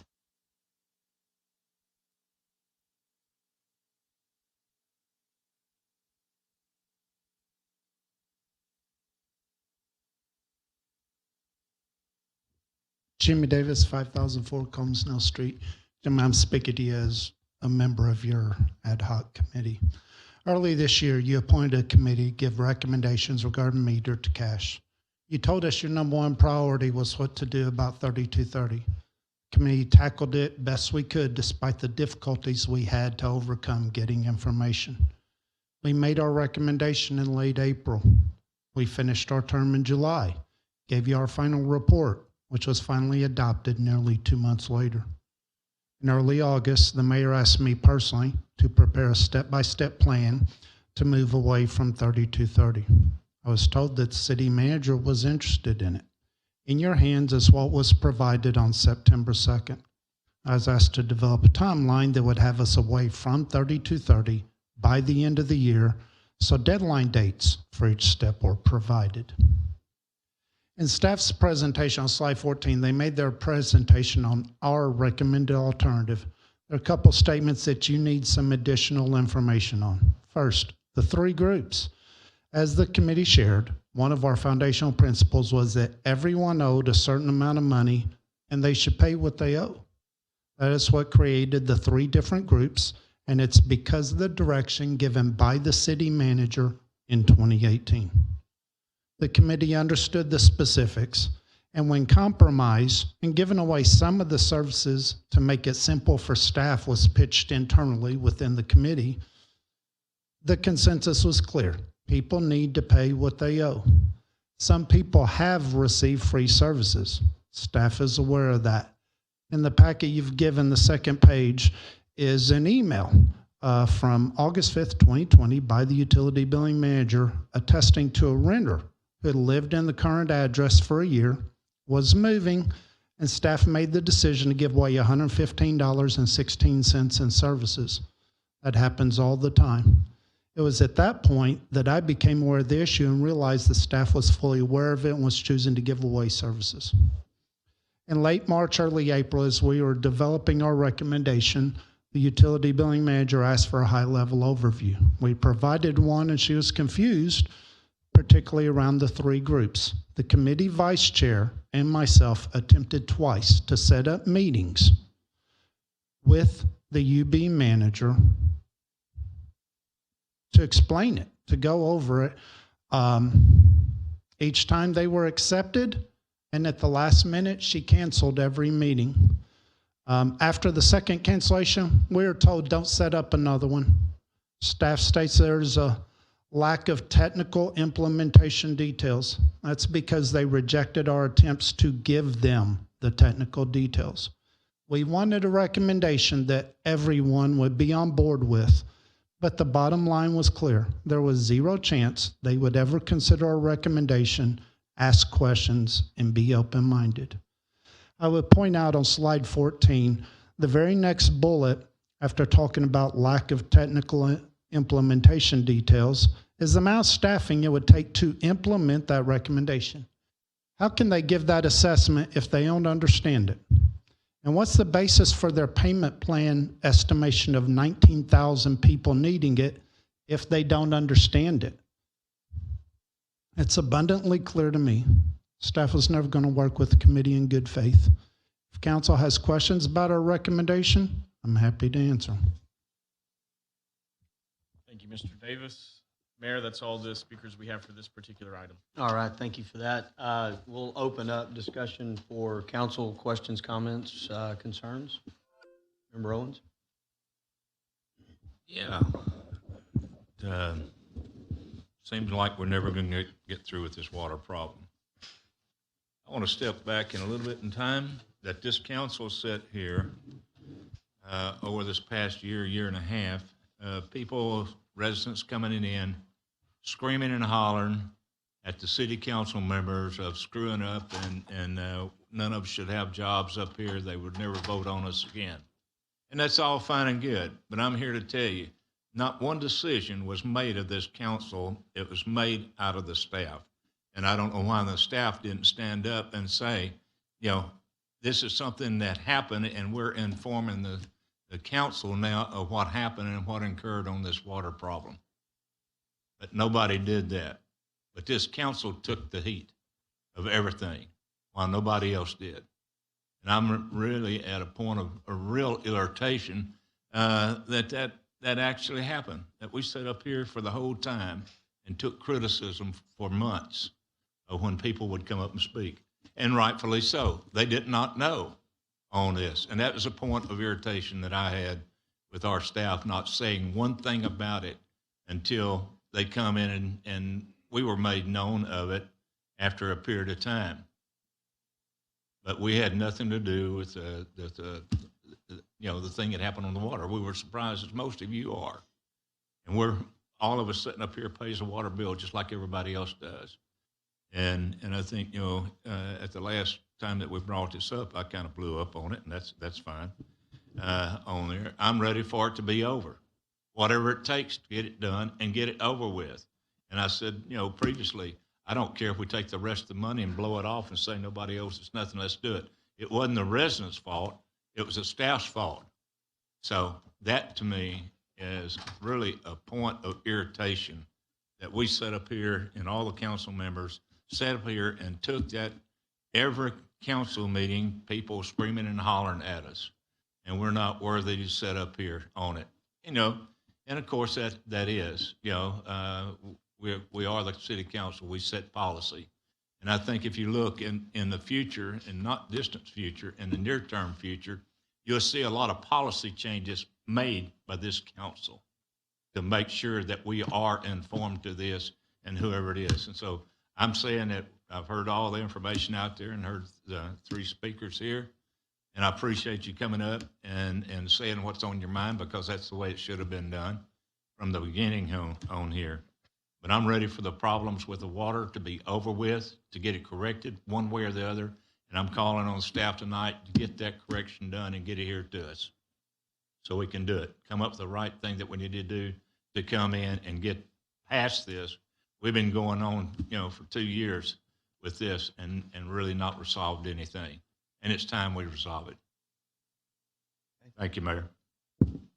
David? Thank you, Mayor. In 14 months, we've gotten to about 57% of the gap closed. Is that correct? Correct. Yes, That's what was presented, and that's where we're at today. Yeah, just over half. So based on just a quick math calculation, we should be fully caught up about October of next year. We'll have 3 out of the 4 billing cycles caught up and completed with the 3230 plan in December of next year. Okay, Mr. Upton, when do you estimate we'll be fully implemented in AMI? Everything up and running? The network is planned to be completed no later than March of 2022. That's poles up, power, and CGRs in network mode. Okay.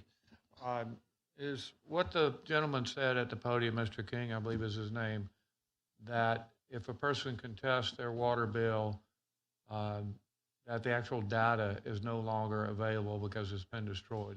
Is that statement true? The data that we would have if the information on the billing is too much in arrears. So what we look for is to run a meter profile on the top 50 accounts. And the data is, that part of the data would not, after 60 days, or after that 40 days, that data is no longer in the meter profile, that's not there anymore. So if a customer does get concerned about a high water bills, we go forward from that point. We go ahead and proceed with a meter profile, but it will only go back the 40 days of the data, sir. So what happens to that data? Is the city destroying it? No, sir, it drops off the endpoint from the meter itself. And Nancy, how many of them are we inside the 40 days now? I'm sorry, sir, repeat that? How the meters that are there now, how are we inside the 40 days or close to that? What's the number? We're 54? We're at the 54, yes, sir. We're just about that. But it just drops off. It's not purposefully, nothing happens. It just is not retained. It's not retained by the endpoint itself on the meter itself, sir. So if someone currently receives a water bill that they believe is wrong, there's no way to go back and look at the data to determine if they're right or if the city's right. Is that correct? If the customer concerned with their water bill and we want to go back and look at it and the customer is concerned about it, we will pull a meter profile at that moment in time. But we do go back and we research all the readings that we look at the readings. We look at there's an audit that we go through on those. And so the idea of having a wrong bill is something that I'd be concerned about itself, but I do believe that our staff goes through and audits those billings themselves. Customers may have a concern with the high usage, but we do look at the meter profiles and pull the data from the moment they ask us and go back that 40 days. But we're currently retro billing right now. How far back? 6 months? No, sir. No, we're not 6 months. No, we're looking at the billing right now. One moment. It'd be around 40 days, 42 days. 40 days, yes, sir. Okay, so right now you're able to provide accurate data if we're going back 40 days. Yes, sir.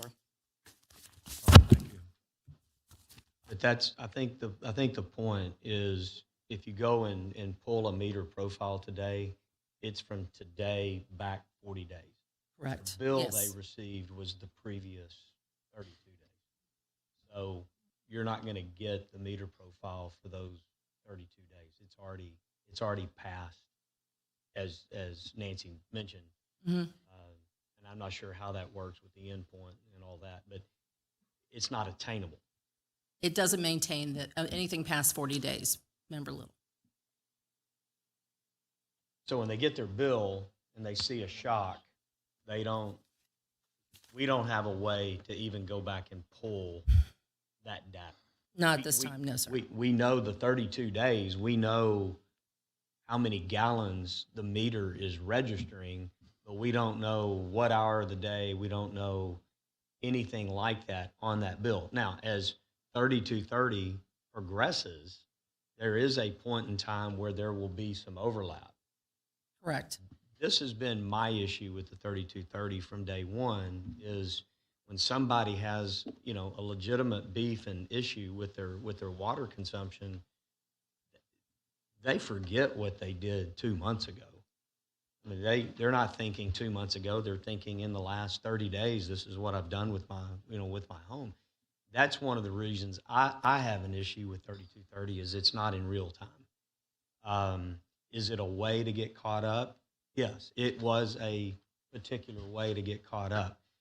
But as the vast majority of people who have reached out to me, the issues they have, we just simply can't go back in that snapshot in time and recreate what their consumption looked like from the meter. That's been my issue with it. So I hope that clarified. Remember a little bit. It's just lost. The information is not there. So remember, Camper. One final comment, Mayor. As a result of the 28 billing cycle, the original thing that got us in this 2830, did any city employees resign or were any terminated? It was before my time, sir. I came in April of 2020, sir. People have left, yes. All right, thank you.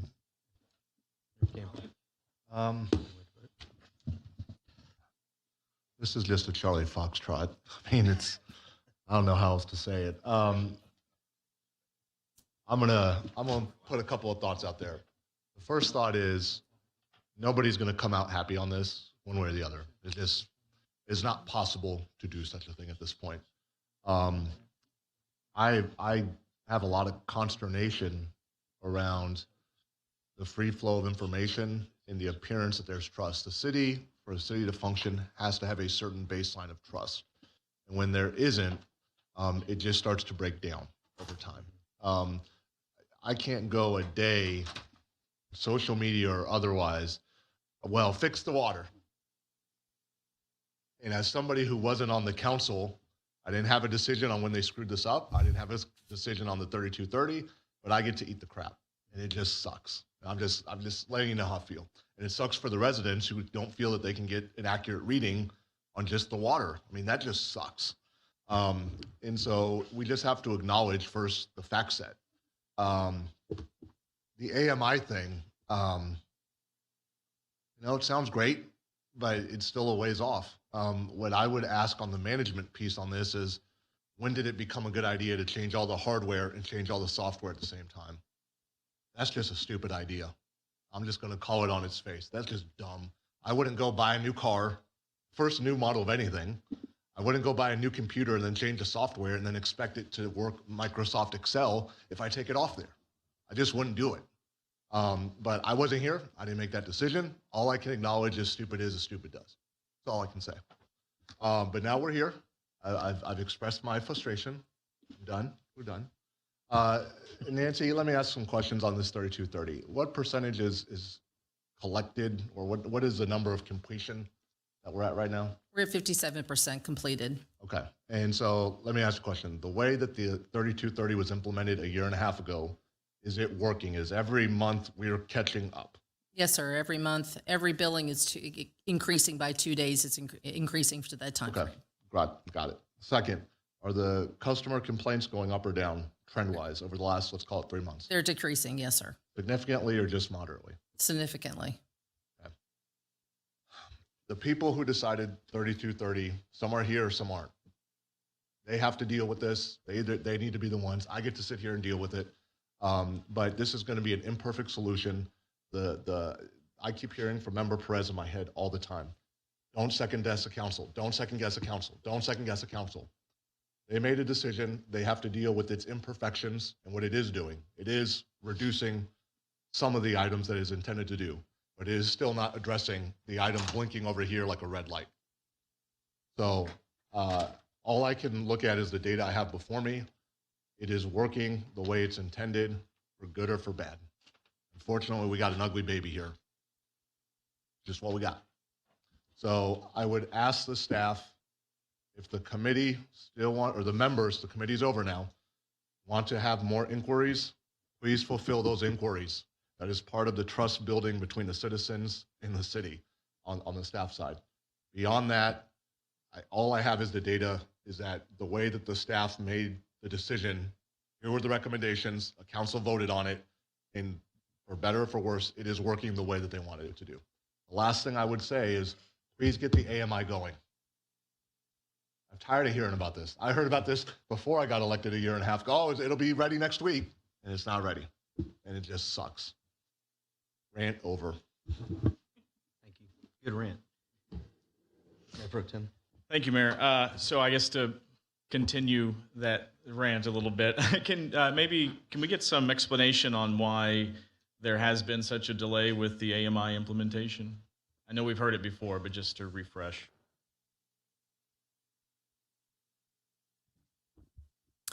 Councilman Hernandez, it's been a work in progress with our contractor for installation of meters that have taken time, and then continual propagation studies associated with the pole locations associated with the city to get the maximum coverage. And then it is the contractor's responsibility for installing the additional 27 poles that were necessary that resulted from the propagation study. Those are all at the cost of the contractor. And so it's at their schedule moving forward. With that as well, as you're all aware too, Council, is that they are in liquidated damages and being assessed fees each and every day that they are behind schedule. And those will continue until they're complete. Do we know what that amount is currently that's been assessed up to this point? Currently, they are, February will be 2 years. They currently have assessed 365 days at just a hair over $100,000 in assessed fees for 1 year. And those will continue to compound. Okay, so I'm assuming that they're taking it seriously, trying to get it done as quickly as possible at this point. Yes, they are. They're also, continuing to analyze the network to make sure that they have everything covered and coverage meets the contract requirements. Okay. So I hate to, say this every time. I said this before, but I think I was the only one up here in the very beginning that just did not want to do 3230, while I ultimately voted for it to kind of just support the will of the council as a body, as a unified body. I wanted the true up from day one, and I was told I had no empathy and so forth, but I think it really provided the clarity that people were desiring at that point. And I see now that, it's still something that I've heard from the same people then, still tell me now they want that. And so they ask me every time, what is the delay? And I keep kind of falling back on AMI. But I see that we had some options there that maybe didn't factor in full AMI implementation. So do we, I noticed that you had some considerations in there, Nancy, and I appreciate that. And Mr. Davis kind of asked a few clarifying questions on that. But if we were to move forward without waiting for AMI implementation, Is that something, I know you said you're prepared to do it, but kind of, can you speak to some of the questions as how you kind of got to the considerations that you had on that slide? And maybe if we want to put that slide back up, if that's possible. Something. I don't have it in front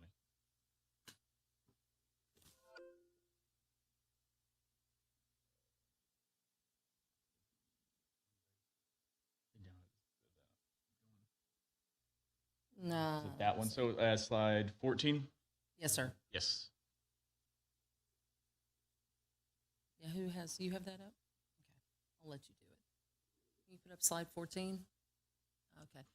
Slide 14 is ad hocs, and as we just show that to be the least favorable one. We show that, we gave a 85-page summary of the reasoning behind where staff doesn't see the recommendations to that, as well as, where it's 80% caught up, 13% and 7%.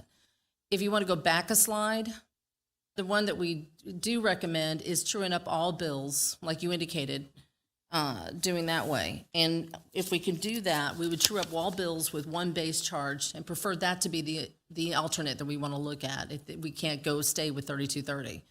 The implementation we're confident about because we do that same process now with our final bills.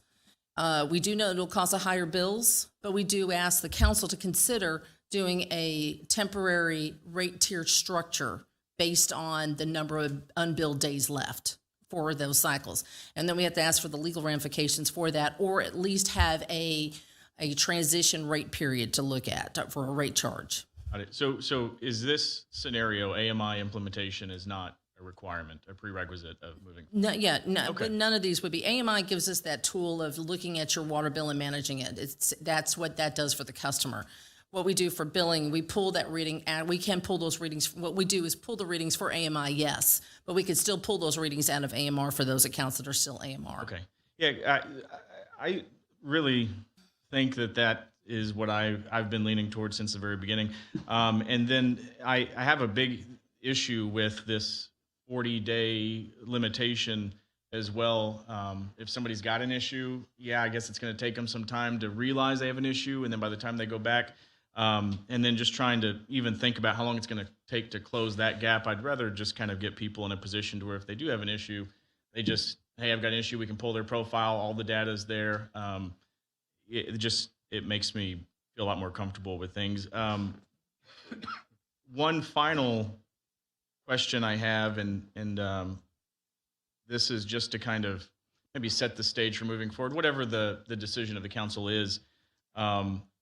Moving forward, with or without AMI implementation, are we ready? Is your department ready to bill accurately moving forward? Do we have a better understanding of how this was caused, how to prevent this type of scenario in the future? Because I know we brought you on, had a lot of faith and credit, and I think that you're up to this point. I think you're doing a stellar job with communicating and being responsive. And so how is your department overall? Do you feel that you're equipped and ready to move forward? I do. I feel like the staff that we have there is understanding of where the circumstances are, what has occurred. Their voices, they are the subject matter experts when they look at the information that they have, and I look at them and I want them to speak their voices out. That was one of the issues that came forward, that there were silos. Those silos have been broken down, and I want my staff to talk and speak out and indicate this is what's going on and this is what's happening. Moving forward, these alternates brought forward to the staff, and I'd like to thank personally the billing supervisor, Jennifer Kuroga, who I work closely with, as well as Dara Ng, when it comes to looking at each one of these alternatives and thinking ourselves, how would it impact the customer? How can we communicate this information? And how can we successfully make this happen? Okay. Well, I'm just one member of this body, but, I'm committed to making sure that you've got the tools and resources your department needs to, move forward with whatever the decision up here is. Final thing, Mayor, I'll just say, Mr. King, Mr. Davis, and the other members of the ad hoc committee, I do want you to know that I think everyone up here has looked and taken this seriously and brought things back, and we've had all these discussions and trying to find out what the best pathway forward is, just because I don't think that we found necessarily the alignment just yet for the pathway forward. I don't want you to feel like we have ignored your recommendations, and Mr. King, in particular, the email that you sent earlier today, we all got it. And, so I just wanted to appreciate you being here, appreciate your service up to this point. That's all I have, Mayor. Thank you, Mayor. So on this slide 13, this is the one bill to true up everything. What do we estimate the payment plans being needed here? When I looked at the payment plans, Member Carbone, I looked at the 2021 delinquency report, and I saw that when I did an analysis of it, I saw that 80% of the public pays their water bill on timely basis. And I was looking at the fact that's on a 1-month bill. Can I look at it on a 2-month bill? I would see something like maybe close to 50% may not be able to do that. There is my concern itself when it comes to payment plans because they are a manual process and the staff would have to go through that. So there is where my analysis was coming from for the saying 50% or 19,000 accounts I was looking at to be a payment plan. I guess I was looking at slide 13. Okay. The preferred alternative, that 50%, the 19,000, I saw that on slide 14 for the ad hoc. I guess bottom line is it's the same issue, right? It would be the same issue in the sense, but the goal here would be the fact that these are all customers going to be trued up. The difference between that and the ad hoc. You're going to true up all accounts the same way and be consistent with that. That would be something that can be communicated to the public in that same respect. And with that, you may not have as many people doing it on a payment plan if you're looking at all the customers in that respect. Okay. I mean, the presentation to start with, AMI is going to be great. And I think that's going to, once that's implemented, I think real quick, the citizens and the ratepayers will be able to tell if there's issues, whether it's a real leak or it's a meter issue that should bubble up much quicker before we lose the data. I think we need to go with some sort of true up to get to that AMI implementation sooner rather than later. Continuing on, we're going to have this 3230 last till for another year. At the same time, we roll out AMI, and that's just going to confuse everything even more. And really, I chuckled when we got to slide 14, and we're bashing the ad hoc's recommendations and no technical or lack of technical implementation. I'd put our ad hoc group up against any staff, and that my money's on the ad hoc. So the fact that we don't have details, and I think Mr. Davis touched on it, is we hadn't heard them. And then I know that you referred to an 85-page memo. I think that was thrown the day of the meeting, the day before. And I think that goes back to the distrust that clearly we're not hearing or staff's not hearing, because listening to the presentation, we're doing great. We're regaining trust, and listening to the citizens that we appointed, we wasted their time and we're not listening to them. So in terms of the trust, we're nowhere. We've wasted everybody's time and haven't got any further. Where do we go here forward? I'd like to find some way to set up AMI to succeed and be done with the 3230 somewhere around March, whenever the AMI implementation's in place.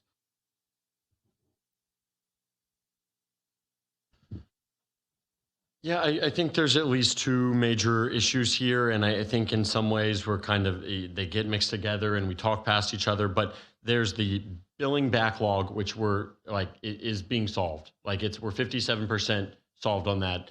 That part is being solved. There's a separate issue that has been addressed multiple times and has come up in the committee report involving meter reliability. And I think there was a very fair point made tonight by Mr. King that in solving the backlog issue, the way we have chosen to do that, you're unable to, in a timely way, address people's concerns about meter reliability because that data rolls off after 40 days. So I think that's a very fair point. I think, so again, going back to, there's two issues, the backlog and meter reliability. I feel very comfortable that 3230 is solving that backlog issue. I guess my question would be, and maybe the answer has something to do with, AMI is going to be rolled out and then we'll have a better sense. But I guess could staff speak to what has been done to address the meter reliability concerns? Because there's a lot of talk and just frustration in the community sometimes from people who haven't been involved in these conversations, like, oh, well, we're a year and a half into this and we still haven't fixed the backlog. Like, well, no, and that's by design, because we didn't want to have this big financial hit to people, especially in the middle of this, the weird economy in the context that this was decided under in a global pandemic. So I'm comfortable about that issue, but I guess what keeps on coming up, and maybe I'm less clear about how to explain to people, is there have been concerns raised just in the community and then specifically by the UB committee regarding the meter reliability, and what are we doing on that front to address those issues just at a bullet pointed level? Councilman Orlando, with regards to the meters themselves, we have provided, and I'm just going to kind of defer over to our webpage too, in terms of videos of how they work, what the read rates are, what the readings are, how they're constructed, a lot of frequently asked questions and information associated on our website. As Ms. Massey's pointed out, if there is profiles that need to be done or there's issues concerned, we have pulled meters and sent them off to be tested to get them returned, whether they stay within parameters or not, as required by what we use for guidance documents in the AWWA standards. If they meet that compliance, then they are put back in.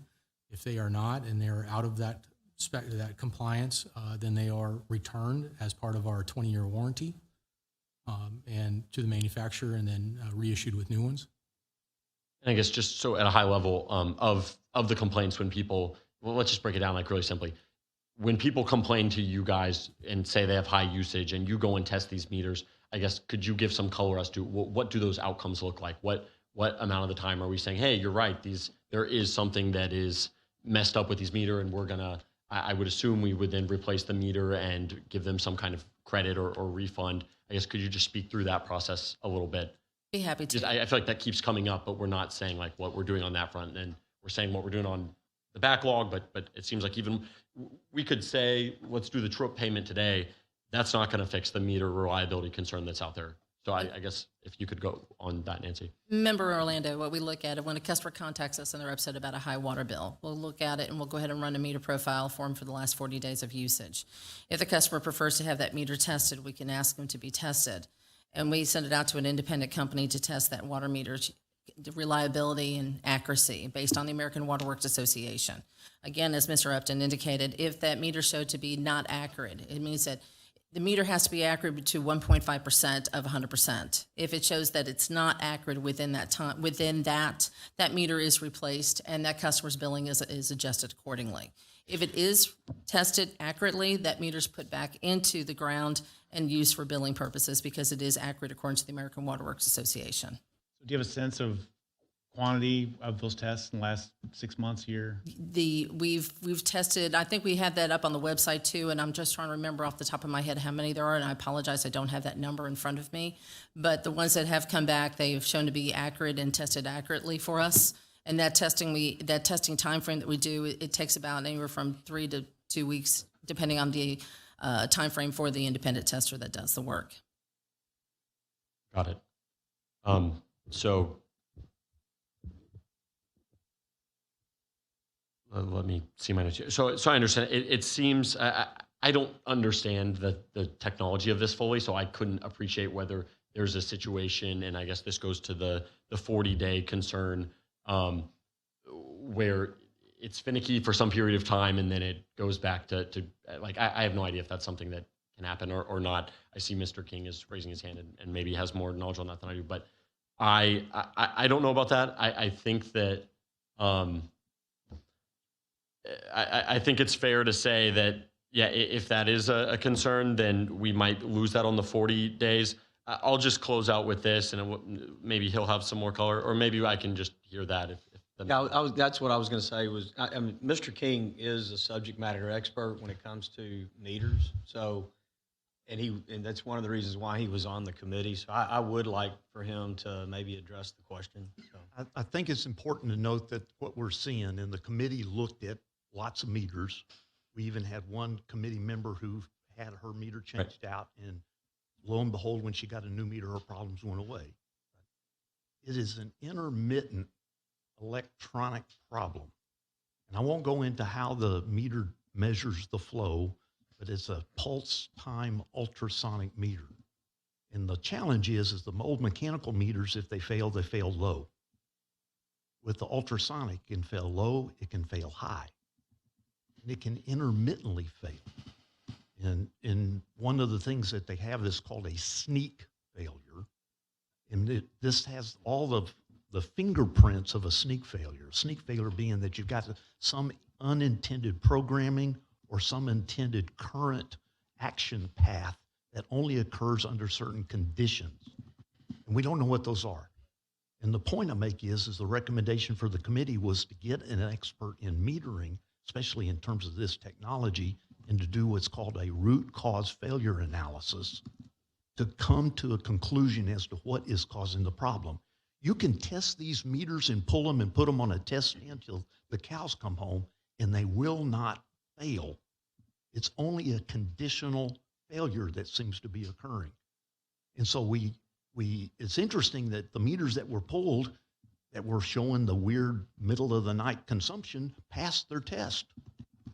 But when we finally ended up getting one of them replaced, after much complaining, the problem went away. And we see that case after case after case of people complaining and being reported primarily through the Facebook page.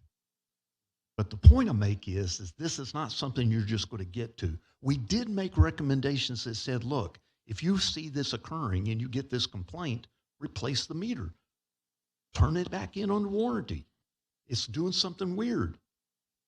If the meter company would be willing to work for a root cause failure analysis, do that. Get the consultant. But that's our big problem. And by the way, I hear time and time again, well, it's just a few accounts. We're only pulling now the top 50. What if you've heard the 51st? You didn't look at. The point I make is that there, from a data analysis, data validation, and problem resolution, we made recommendations on all of those things, and no action has been taken. Mr. King, do you mind if I ask, has Badger seen this issue in any other markets where they've installed their meters? I can't say that for a fact. I actually reached out to Badger and they would not talk to me. Imagine that. I would make the comment that there are other municipalities, including some local, that have implemented ultrasonic meters that are seeing similar kind of problems.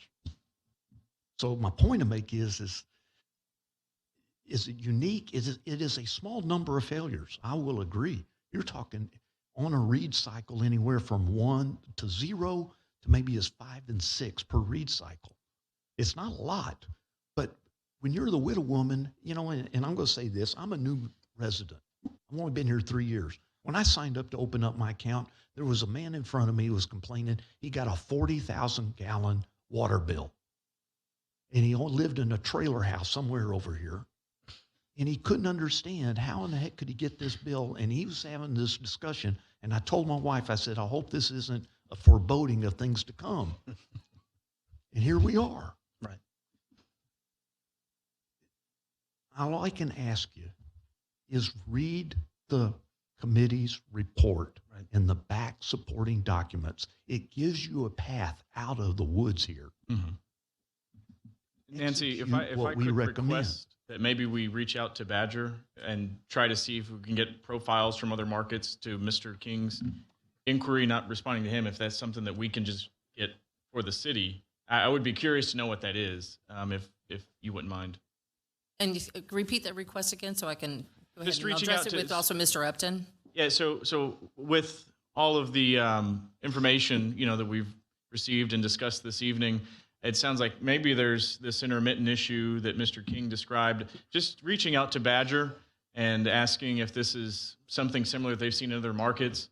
You know, I don't know to what degree we can compel them to, you know, say yes or no, but at least ask. I would like for the manufacturer, obviously, to be involved in this so that, you know, we're not trying to reinvent the wheel if they've got data that would be useful. Remember, Orlando, were you completed with your? Yeah, I was mostly done, and I hesitate to make a specific request here just because there is such a voluminous amount of information that's been produced on this, both in like weekly updates that we get and these presentations and in the information that we've received from the committee. So I think it's probably likely that I missed something like this that already has come out, but I guess just big picture underline, like if we had a single web page or something somewhere, which again, it might even be the case, but it just says like, if you have, kind of what I said, like we're addressing this backlog issue. If you have a meter reliability thing, like this is our process for it, and this is how we're doing it.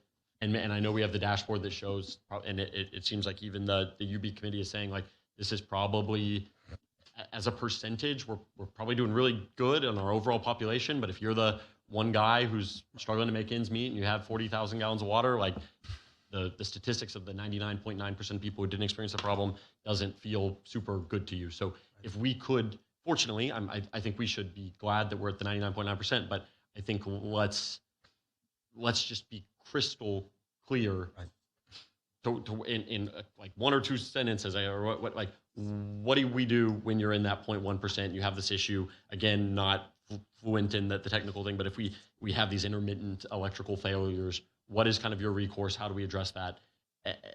Give me something that I can say when somebody on Facebook is saying, hey, there's all these water billing issues. Like and what I say now is, hey, like we're caught up on this backlog. But if someone says, I don't believe I think that there's no way I possibly use this much water.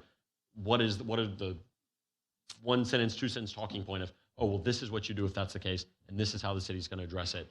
And I know we're doing that. I'm just saying something that can cut through the noise and say, this is what you do. You go to pearlandtx.gov.com or / electrical failure, whatever, and you get there. So that's just kind of my guidance is I think no matter what is done on 3230, no matter what is done around the backlog, that issue is still going to be there. So just having a really clear answer on that, I think, is essential and a clear way for people who are experiencing that issue to get it solved. So, I mean, that's really my feedback there. And real quick, if we can own to the screw-ups, we're not perfect, but what we're saying, they're saying our meters are bad. We're saying we test every meter's perfect. But, oh, wait, when you put a new meter in, the problem goes away. And so the problem's ours. I don't care where it's at. Right. So let's own that, hey, the meter on the bench tested right. So it must have been this fluke that we've seen a few times. We're replacing your meter and we're going to watch it. But instead, we're saying, oh, no, that's a perfect meter and not owning the issue. The issue's somewhere. I mean, we're in charge of metering and selling water. So... And nobody's perfect. Clearly, we're not perfect. But let's admit when we screw up, and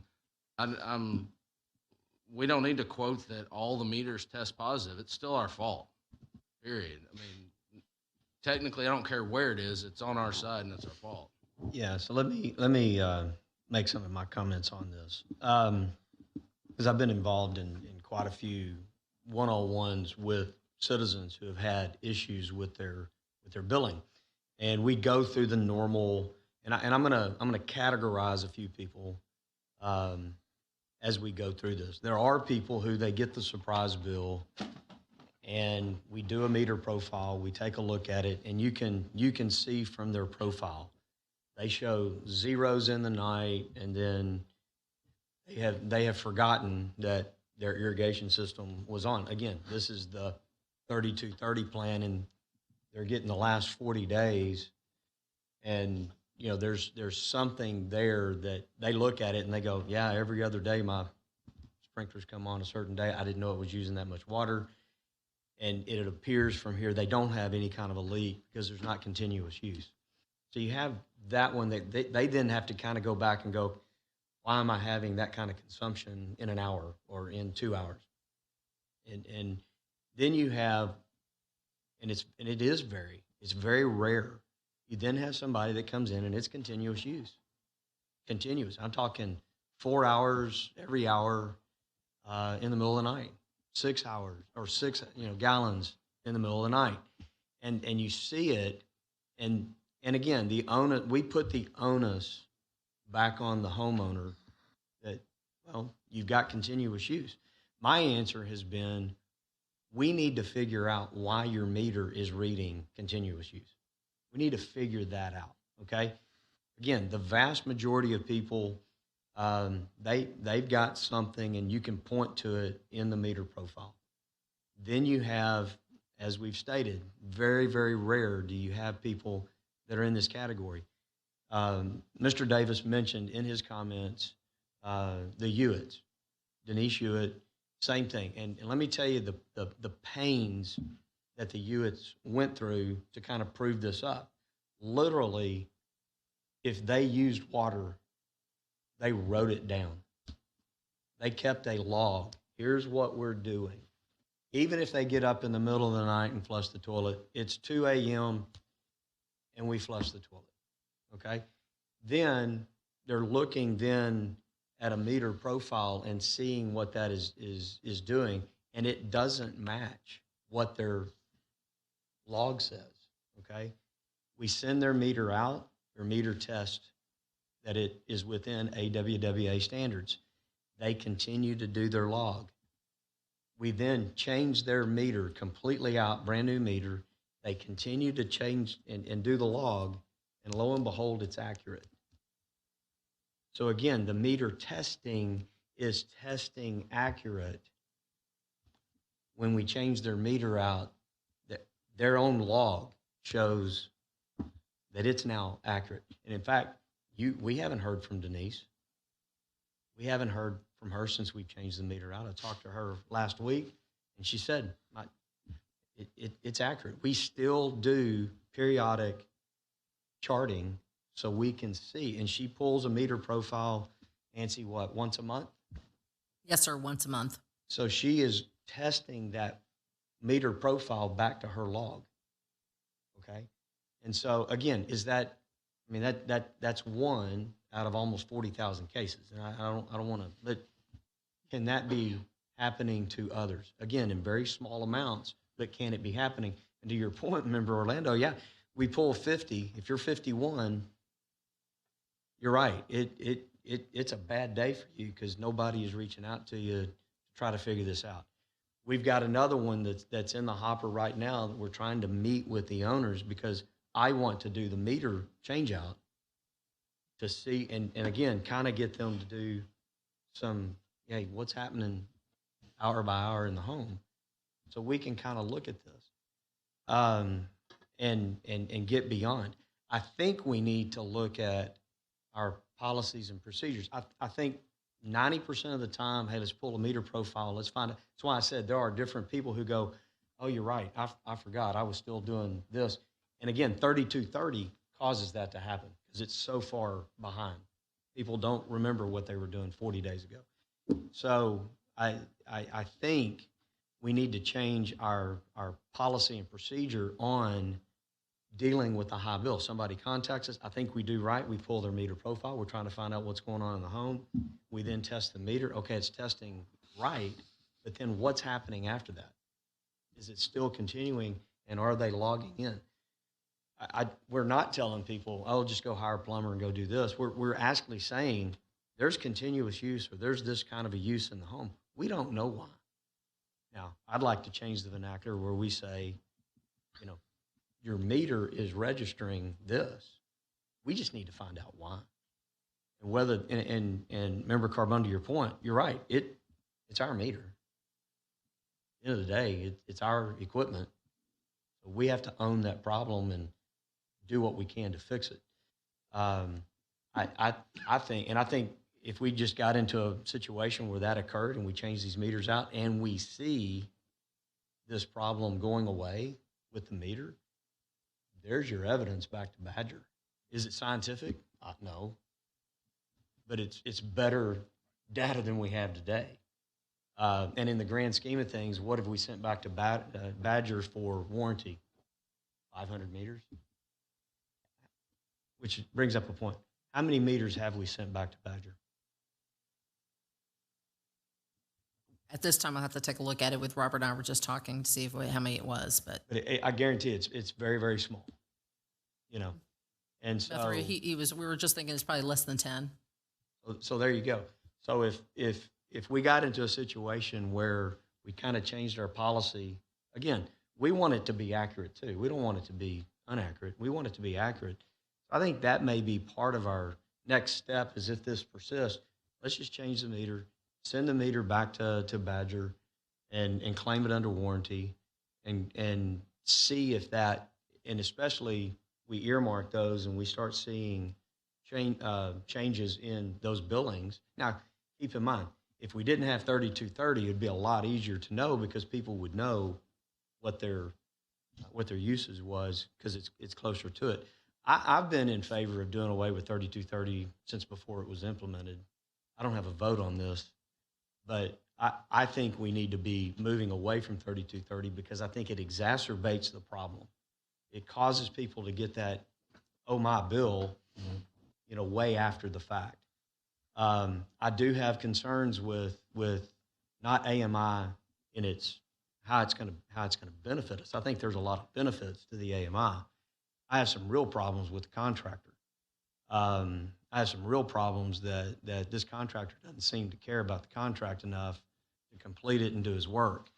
I'd like to plaster the contractor's name all over creation so he can't ever get another responsible bid job ever because he's been totally irresponsible in our account. Totally irresponsible. The world needs to know that he's on liquidated damages in Pearland, Texas, so he doesn't get the next job. That might actually be the financial incentive for the guy to do his job and complete it. But we've been hearing 90 days, 90 days, 90 days, 90 days, 90 days. And if that's the case, Robert, bring the contractor, put him right there, and we'll get a number from him. It shouldn't have to be staff doing that work and that battle all along. Put that contractor at that podium, we'll get the work out of him. And we'll broadcast it to the world so he never gets another bid. But that's how frustrated I am, is we don't hide behind the contractor, but we hide behind the contractor, just the contractor. Bring the contractor right there. I know staff doesn't want to go to that podium and answer these questions. So put a contractor at that podium. I promise you, I'll get an answer from him. And I'm not bragging, folks. I promise. I'll get an answer from him. And so that's the frustration that we see and feel. I'd like to do away with 3230. I'd like to have a contractor explain why he's 2 years behind to the public here in Pearland, Texas.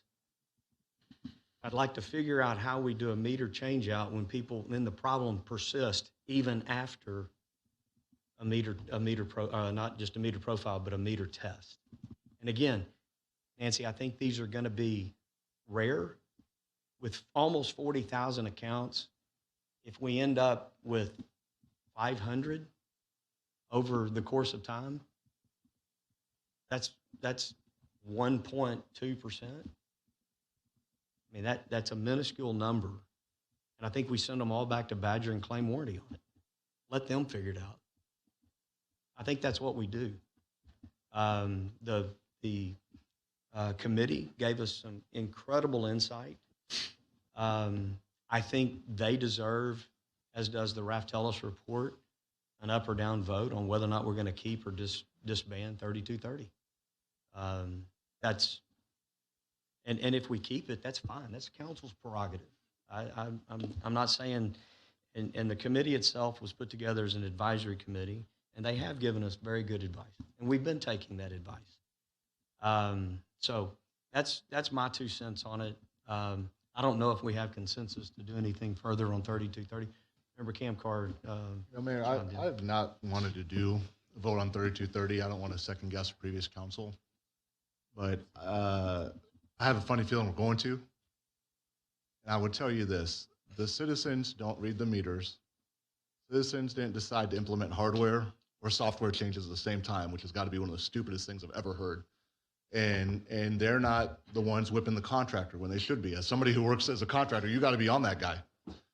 What I would say to this is the citizens are blameless. The gentleman said that everybody who uses water should use water.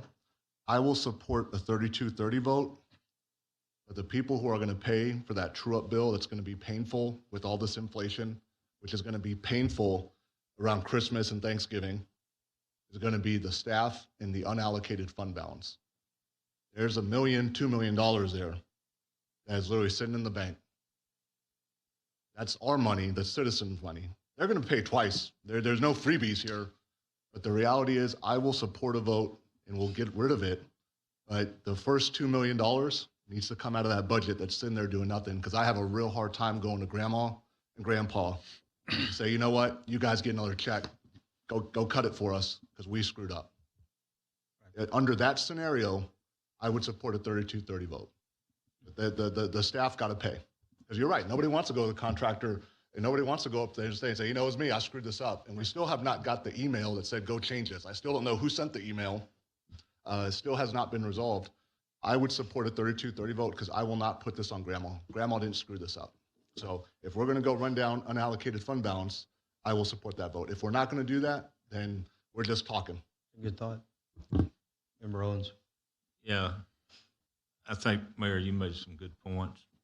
But go back and remember that we bought meters, $10 million in meters out there. So there's a big concern about it. I mean, if it's Which is why I said send them back and claim warranty on them.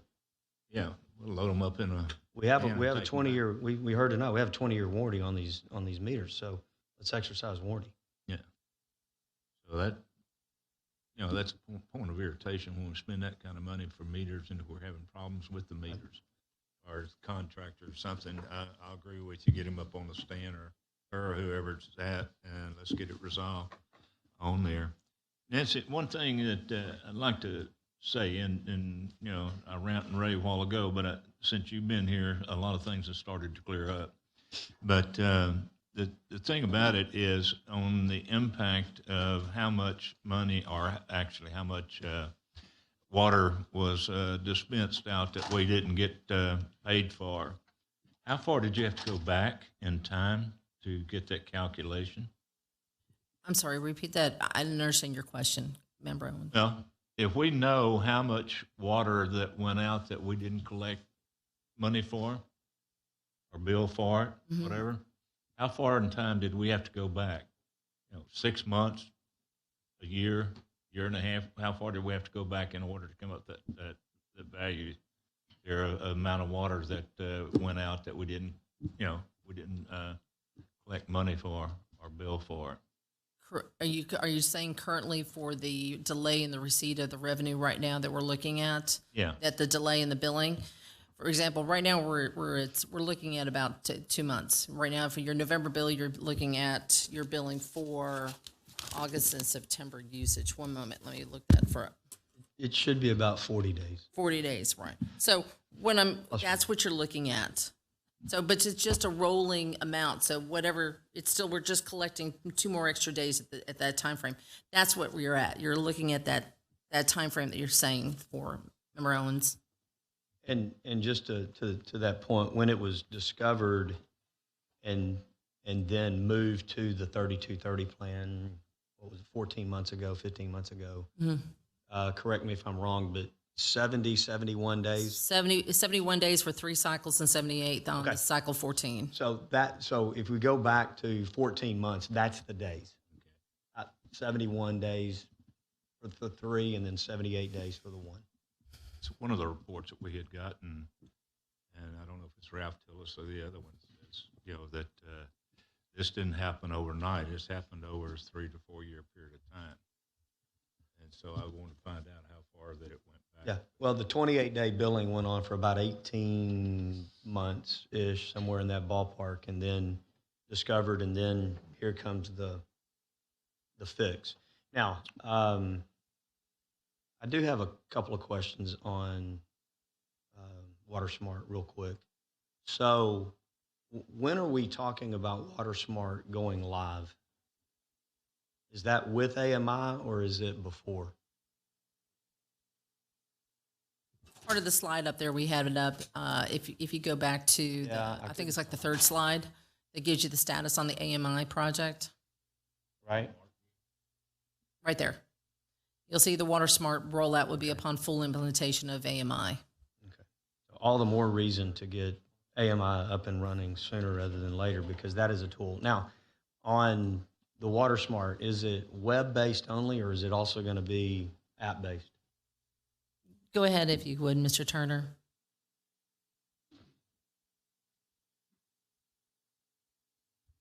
So with WaterSmart, we have what we call a web app, not a native app. So a web app is basically a web shortcut that you put on your phone, and it brings you to your browser, and then that brings you directly to WaterSmart. We don't do a native app because that causes you to have to download software, update software. It's more of a burden on the consumer. So I would have an icon and go straight to my account. That's correct. We make it very easy for you the first time you log in to set that up on your phone. Well, that's because it's hard to read some of that stuff on a phone, and it's nice to have it right there. And how far back will the data go on WaterSmart? Because you're keeping that data. Indeed. From the time that we start to get the AMI data, which is actually about a week ago, we will store that data until you fire us. Yeah. So okay. So that the good news in that is, even if somebody wakes up and has a problem, we're done with 3230. They wake up and all of a sudden they can go back into the WaterSmart system and find some consistency in billing or metering. Then we'll have that regardless of the 40-day with the meter itself. Correct. The meters, depending on who the manufacturer is, will store about 40 days of data. We store it from the time that we get it until the customer is no longer a customer. And correct me if I'm wrong on this is the AMI implementation, so it may not be the WaterSmart, but I'm assuming how this will work. The meters will give a readout. It's my word, not the right word, I'm sure. 3 times a day, correct? Every 8 hours? That's correct. Currently, So that will go through all the polls that are coming to some collection data point. And then about 24 hours after that, it shows up on someone's account, their WaterSmart account, correct? I may be off an hour or 3, somewhere in the 24-hour. So today's consumption will be seen tomorrow. Right. 24 to 36 hours is generally our ballpark. Which is a heck of a lot better than 40 days, let alone 71 days. So I'll take 36 hours over 40 days any day of the year. So then people can then set parameters of, if I show a day with 300 gallons or something like that, it's going to ding me, hey, you might have a problem. Indeed, both, whether it's consumption or billed amount, the consumer can sign up for different notifications for high usage or high bills. High usage is based on a factor of your seasonal use in gallons per day. Billing is based on what your average bill is for this period, looking backwards, and then you can set a $50 or $100 threshold. And we could set defaults for that as well, right? That the customers could then go and adjust, was my understanding? No, generally we want the customer to come in and set their own default or their own parameters for high bill and high use notification. So we want them to, or that's just literally like technically not an option available for us to put a default? We would have to talk about that further. Okay. I mean, I do like the defaults and whatnot. And I don't know if staff's got any direction on our comments up here. But If I can ask a quick question on that data, are we keeping record of that? And so, all kidding aside, we fire you 4 years from now. Do we still have all that historical data on our side, or do you own it and we're going to be sitting up here saying, damn, if we fire you, we're losing 4 years of data? I don't know if that's going to be a question for you or for our IT folks, but data is a big... We still have the data. All right. So 3 years from now, we can can you and we can still go back and do it. Or you can just download 4 years of data from our system. okay. Any other questions, comments? Yes, Mayor. I've got one question. The mayor had made a good point. I think, just having to have a policy in place that if we do have some of these intermittent failures or just kind of weird readings, pulling it, sending it back. But if we do that, and I'm trying to think it through in my brain, that if we had some type of a policy where if we had these strange occurrences with the meters, would it change something if we just pulled it and sent it back? Because would there be potential environmental inputs if we were doing a root cause analysis? Would there be any benefit to leaving it there and then having a policy to where we abated any large bills or something like that, just so we could find out that maybe there are environmental inputs of it being in the ground, maybe causing some of those failures. So basically an adjustment on an account based on something that we maybe an unknown of what we're looking at. Yeah, I'm just trying to think that if you're trying to find out what the issue is, if we're just pulling them and sending them back and claiming the warranty, it may have been some other cause that was hyper-localized, right? So if you just send it back and all of a sudden we can't recreate it, so we're not actually finding out what's causing it, but rather if we had a policy where we left it there and investigated, but then also had a system in place to mitigate any, high bill, things like that they would receive. I can see the point on that too. Member Hernandez, I can look at something like that and look at some type of policy and maybe bring something forward to y'all to see if that would be suitable for what you're looking for. Okay, yeah, I'd appreciate something along the lines of, the meters in the ground. We went through all the different policies. We looked at all the different things, and it came and something just still the customer is just no, it's still not happening. This is something going on. Make an adjustment on the account and let's see if it happens again. Yeah, we just see there's like a freak flock of lightning bugs or something that flies over it every night at 2 a.m. or something. Or in those lightning bugs. Yeah. Okay, that's just what was going on in my brain. I just always try to think of the different types of input, and if we're removing it from its native environment where it's causing the issues, I just wanted to. Yeah, and there can be things like, is it a batch of meters? I would think they might be. So, taking a look at serial numbers and those types of things, recording those and keeping those, because they're going to know if that was made in the same batch or not. That helps Badger too, right? We want Badger to improve their product, and so, clearly there's those types of things with the meters that we need to be collecting, and we may see a trend. And again, we've sent 10 or less back. This isn't. I can't imagine this being a huge expense to our enterprise fund if we're talking about a handful of meters. But it may actually solve some of the unexplained things that are out there that all of a sudden does help our trust, does help with some of these issues. So I'd like to see some of that. Clay, do you have any decent direction from today? Yes and no. Obviously, this is something that we've been living with. Council's been suffering through, and we and the staff have also been the brunt of that, and rightfully so. We are trying, and as have been reported many times, to rectify that. This is a problem that evolved over the course of 19 and took a year, and the options, each of them, as we've said, had pros and cons, and so there was no perfect magic bullet. So we've been successfully implementing 3230 that was adopted as the choice, and here we are. I think the suggestion of, how we deal with the bills, or the ones that you mentioned, Mayor, that come back, I think is a good one. I don't think we've explored or done that, so that was good. As for the truing up has been talked about. The challenge remains of what that does to 39,000 customers. I think if there was interest in doing that, we should get some information to y'all about what those bills would look like. It's easier now than it was a year ago because the amounts are less, but we should have some real numbers and explanations and examples of what that would be, so that that, and we're not sending off a true-up bill to 39,000 people. That's going to... Yeah, it may be, we've got 4 cycles, maybe that we randomly pull 100 from each cycle and just see what a true-up would be. I would say this, we know, if I'm going to do a true-up, now certainly December or January would be the months that I want to do the true-up. People aren't watering, people aren't, so their actual consumption in those months is going to come way down. So, most irrigation systems are off and those types of things. So pools aren't evaporating as much, all of those kind of things. So the least amount of consumption for the people who have irrigation and pools and all of that is probably going to be in a December, January timeframe.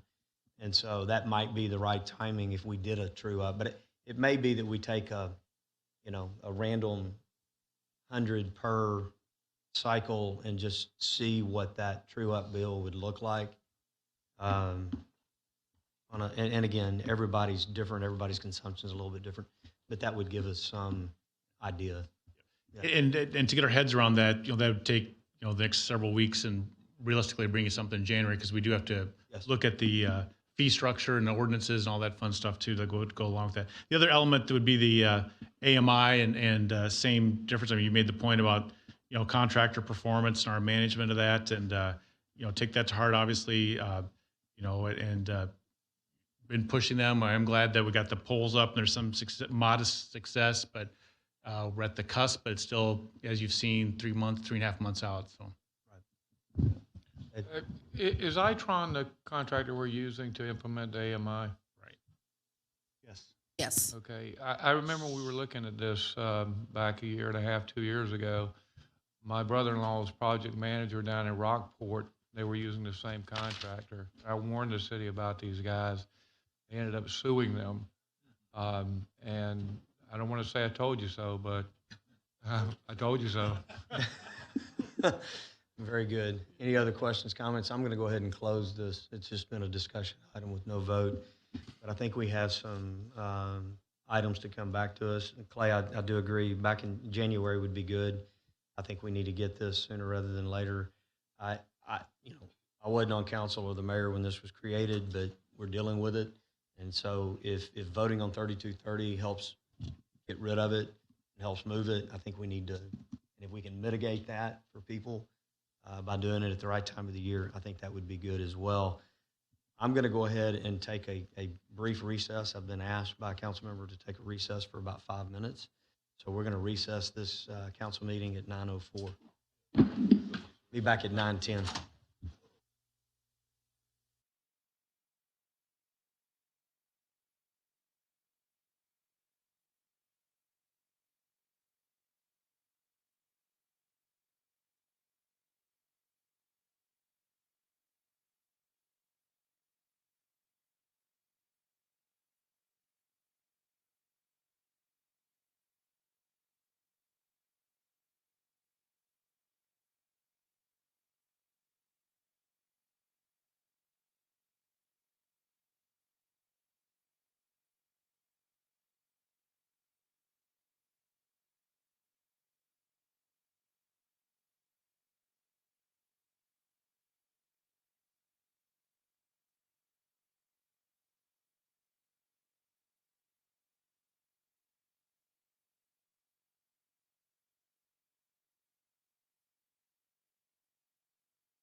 Reconvene this council meeting at 9:20. We left off with new business item number 5. So 5, 6, and 7. Real quick, I'm just going to give a heads up. If somebody can find who our current, who's our current candidate for Fort Bend, if we can find that name, that would be helpful. So in the agenda for each one of these, the name has been left off. So if we talk about each one, we can cast our votes for a particular candidate for the Appraisal District Board of Directors. So where did I leave off? I think I'm to Member Little. Place item number 5. Our current candidate or our current appointee is George Sanders for Brazoria County. Thank you, Mayor. Consideration and possible action, resolution number R 2021-256. So moved. Second. Second. So with that, we'll have to make an amending motion to add George Sanders as the our appointee. Mayor, I'd like to make a motion to amend to name George Sanders as our appointee. Second. We have a motion and a second. I wasn't real clear with that, and that's my fault. So with that, any questions or concerns with Mr. Sanders? Seeing none, Madam Secretary, we're going to vote on the amended, the motion to amend. Member Carbone? Aye. Member Hernandez? Aye. Member Camcar? Aye. Member Little? Aye. Member Owens? Aye.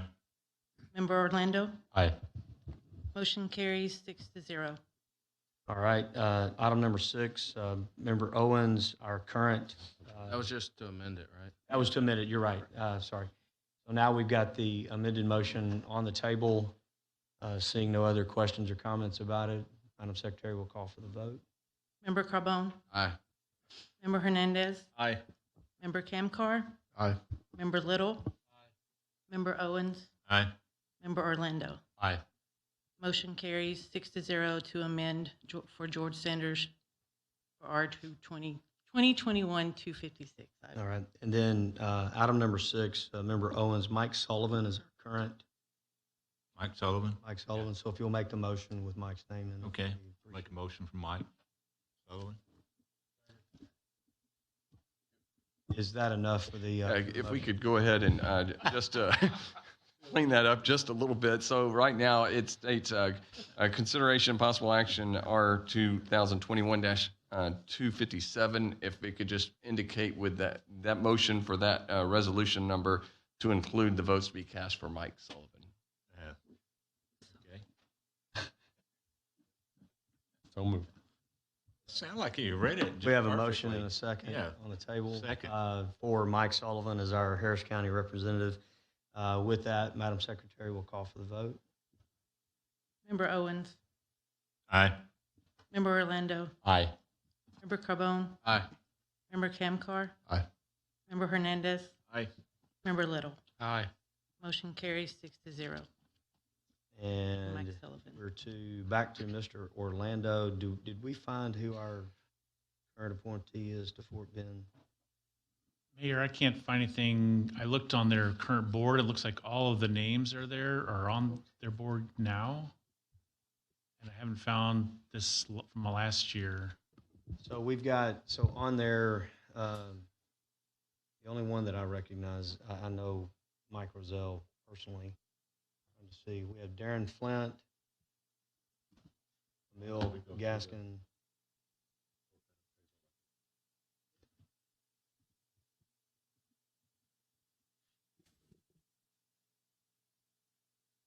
Well, these are all current board members.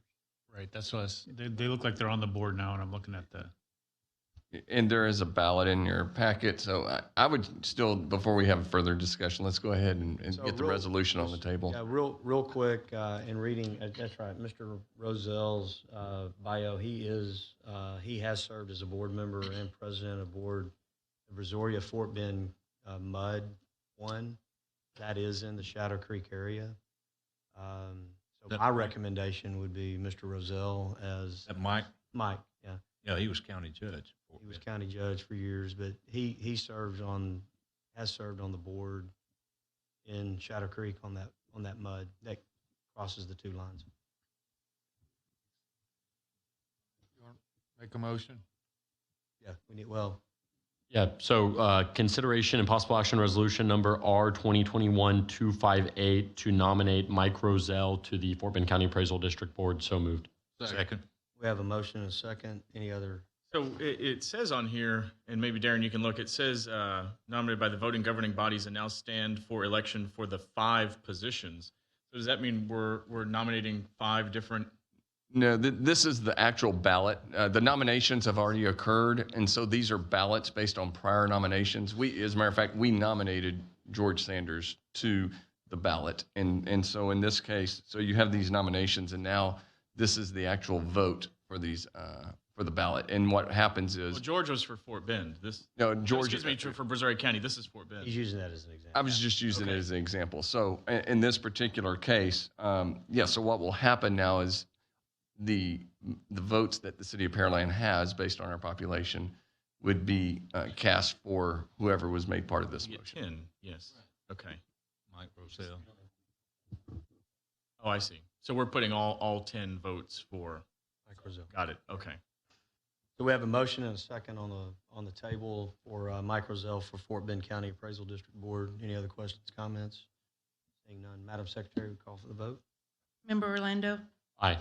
Member Carbone? Aye. Member Hernandez? Aye. Member Camcar? Aye. Member Little? Member Owens? Aye. Motion carries 6-0 for Mike Rozelle. Okay, moving forward in the agenda, we have one matter that was removed from the consent agenda. Member Carbone, would you place item F as in Frank on the table, please? Thank you, Mayor. Consideration and possible action resolution R 2021-252. So moved. Second. We have a motion and a second. Staff report. This is a council directed item. We did make a suggestion on if this were to move forward, that this would go back to, well, it's not a suggestion, it's required to go back to the P&Z for a hearing, and where that would be vetted and discussed and implications brought back to you. Item F. Oh, gosh. Consent. I apologize. Yeah. Thank you. So item F is recommendation. We are in need of capital project management tracking software. I've gone through a process as described in that agenda item to solicit proposals. Got a number of those back. Shortlisted those from a scoring system. Net result of that is a recommendation that you have before you to go with Arrigo Software Technologies. They are here this evening, I believe, representatives. So the cost is annual cost of $350, $349. That's a guaranteed maximum price. Is that accurate term, Trent? That's first year subscription as well as implementation costs. The following 4 years are also included. The pricing is locked in with the contract, but this is just for the first year. And those costs are lower each year. Right. So I should, good point, on page 6 of 168 in your memo, there's this natural startup cost, professional services, but then the annual cost thereafter is that $154 a year for managing the software. And the scoring, as you see, the shortlist, Arrigo, came out on top of that by far. And prior to that, the entire amount of the bidders, you see that on page 5 of the 168. So ask your consideration to move forward on that. Okay. Mayor? Yes. I pulled this off, and what I want to do is to table this to our next meeting and then take it off the consent agenda and put it as an action item of new business in our next meeting. It's an action item now. My question, it's been pulled off and it's an action item. I want to pull it off. There's some inconsistencies that I'd like to discuss when we get to it, and this is why I've asked for it to be pulled off and put on the agenda for our next meeting, and do it that way. And So have it as a new item.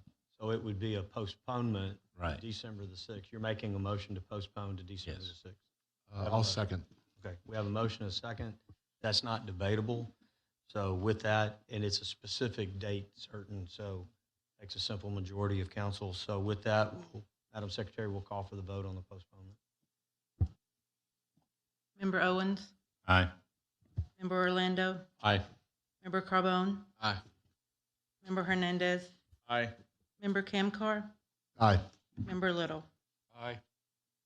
Motion carries to postpone R 2021-252 to December 6th. All right, with that, we'll move forward in the agenda. Other business, there is none. Number 8, Mayor Council issues for City Council discussion. We have one item. Mayor Pro Tem, would you place that on the table, please? Yes, sir, Mayor. Consideration and possible action, and this is regarding direction to staff on proposed amendments to the Unified Development Code to include the land use matrix, conditional use permits, and the definitions chapter concerning vape, smoke shops, and head shops, alternative financial services, and many warehouses and self-storage facilities. So moved. Second. Okay, we have a motion and a second. I guess staff report. Yeah, just Oh, real hang on. quickly, this would be a request from council to refer to the required P&Z public hearing, and consideration at that time is when the item would be vetted out and discussed, and implications of that. So we alluded to some of the possible areas we might explore in the cover, but again, this, you can't, you can make the referral, but the actual amendments that are discussed would have to go through that process before it comes back to you for decision. Okay. Member Orlando brought this forward, so we'll hear from you. Appreciate it. Thank you, Mayor, and I thank Member Owens for being my my second on this. I think we have a definite community interest in being restrictive on some types of land uses. That's why we have zoning in the first place. That's why we have the CUP process. And so we have had a few different land uses, most recently with vape and smoke shops, head shops that have come before us and have been pretty prominent. And so I think there's a frustration by a lot of members of our community about the growth of some of these businesses. That's vape shops, alternative financial institutions like payday loans or cash advance services, and self-storage facilities. A frustration with those growing on our main thoroughfares, some of our main intersections, near schools, near neighborhoods. And so we have this debate over and over, kind of one-off on, do we want this one? Do we want this given land? Are we going to approve this vape shop? Are we going to approve that vape shop? And I think we've kind of come, especially on that point, to kind of a consensus that we want to be a little bit stricter on those. And so this would kind of address the issue more comprehensively and codify council's desire to tighten up where those can be in our city. And so based on the memo and staff's comments in the memo, there was a comment that maybe there are other ideas or other tools in the toolbox to effectuate the same outcome of tightening up our regulation on these businesses. I would like to move forward with this as presented, but it certainly would be open to staff's additional comments that could be presented before the P&Z meeting in April in January with our positive referral here today. And so I think the point of tonight is just, and to what Clay said, to provide clear direction from the council, to the planning and zoning. This is something we would like you to consider and kick off that process of having those hearings. And if we can kind of refine the language, refine the tactics based on staff's input and based on ongoing discussions with the council. But this is just to kick off that first step and get that going. Good deal. Any other questions, comments? Go ahead. I just want to, obviously, Member Orlando and Member Owens brought this. I would be supportive of where we are going with this as it stands today, and want to see it go to the P&Z. If there is a later point in 2022 where there's a more comprehensive answer, I would be supportive of that. But what's very clear to me with the enforcement items that we had brought up at the last meeting or two, and all these items, these are not desirable users. And I'm happy to put them there for the time being. And as we get more comprehensive, we can go and give redress. But that's where I'm at. So I'm a solid third on that issue. Yeah, I appreciate that, Member Camcarn. If I could just add on to that, I mean, as we all know, we're now building out our comprehensive plan, which is going to be an exercise over the next several months. Something that's been identified in the last, just before I got on council, a UDC special committee. And one of their recommendations was, hey, honestly, we probably need to rewrite this whole UDC. And I think we can do that based on the outcome of the comprehensive plan and generate a UDC that flows from that. So I think all of this stuff is going to be continuously refreshed and will be addressed further and more, even more comprehensively when we, as we generate those two new documents. But I think this is kind of a first step. This is a solution that works for now as we continue to do those processes over the next year plus. Well, just quickly, I'd like to thank Councilman Orlando for bringing this forward. I agree with everything in your memo. What we don't want to happen in our city is for south of the Beltway on 35 start looking like it does north of the Beltway. So thank you very much for doing that. I appreciate it. Yeah, No, that's, I'm fine taking go this to P&Z. I don't know the thought behind lumping in alternative financial services and self-storage facilities with the vape, smoke, and head shops. But I'm cool kicking it to P&Z, let them batten it around. But I guess I have trouble tying the other two uses in there with just the vape. But hey, that's what we got a P&Z for. Yeah, and I think, remember, Orlando spent a lot of time and effort going through this process to put it there and a lot of research on it. And I think one of the things that tipped me off on it was when we had the last meeting over here, and one of the vape shops, that wasn't supposed to be doing anything or selling anything, and he went over and purchased it. And I thought what we should have done was send an inspector over and put a lock on the damn door. I mean, the people wasn't even here, and they weren't supposed to be selling anything at all. But he has spent a lot of time and effort putting that on there for the vape shops and the financial services. And then the many warehouses and storage, that's a point of irritation for me. We got better use of the land. If you go down 518 before you get over 288, you got two storage places within 100 yards of each other built through there. And then you go across 288, you got a big one over there on that side over there. And I think, what I'd like to see as a part of this too is when this stuff comes to us, on these vape smoke shops, you can go to any service station and get an e-cigarette from any service station we have around here. But I'd like to see when anything comes to I'd like to find out how many of these we have in the city now, and that be part of this information that's there, that how many storage places do we have in the city now? I mean, if you go across over to Friendswood over there, and before you get inside the city over there, you see this new development that was put in over there. I mean, it's a beautiful place. Behind Kelly's, where that, facility is for storage, he wanted to put that here, and it was turned down for storage type thing.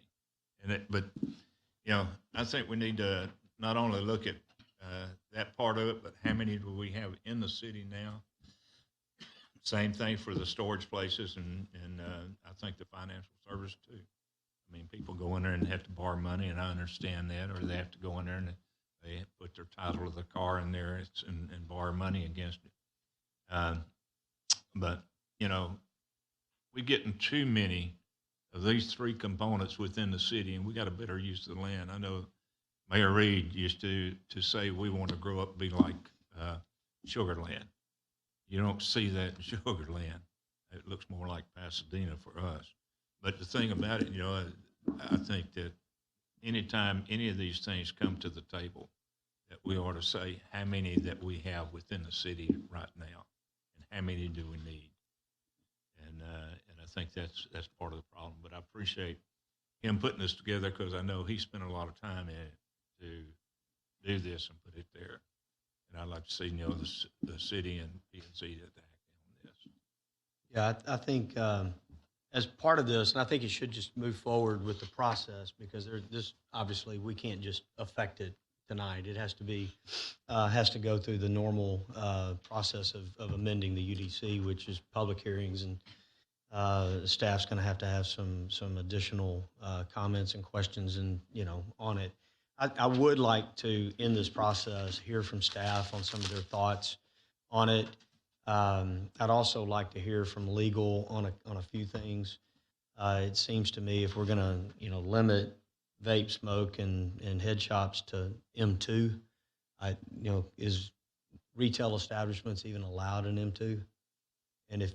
and again, these are just questions, and if that's the case, my only concern is, are we getting into an arbitrary type of decision? So, that needs to be, I mean, if we want to limit these, I think we can have that discussion. I don't want to land us in a legal battle. That's all. That's a good question. And I did, just to be clear, in the development of this, speak to Darren about that and make sure that that would be kosher. And so I think certainly we'll vet that even further as we go through the process, and that will be appreciated. And that may just be one of those things that just gets fleshed out as we kind of move it forward. So anyway, I think some of those types of things that we just need to set us up for, success on this.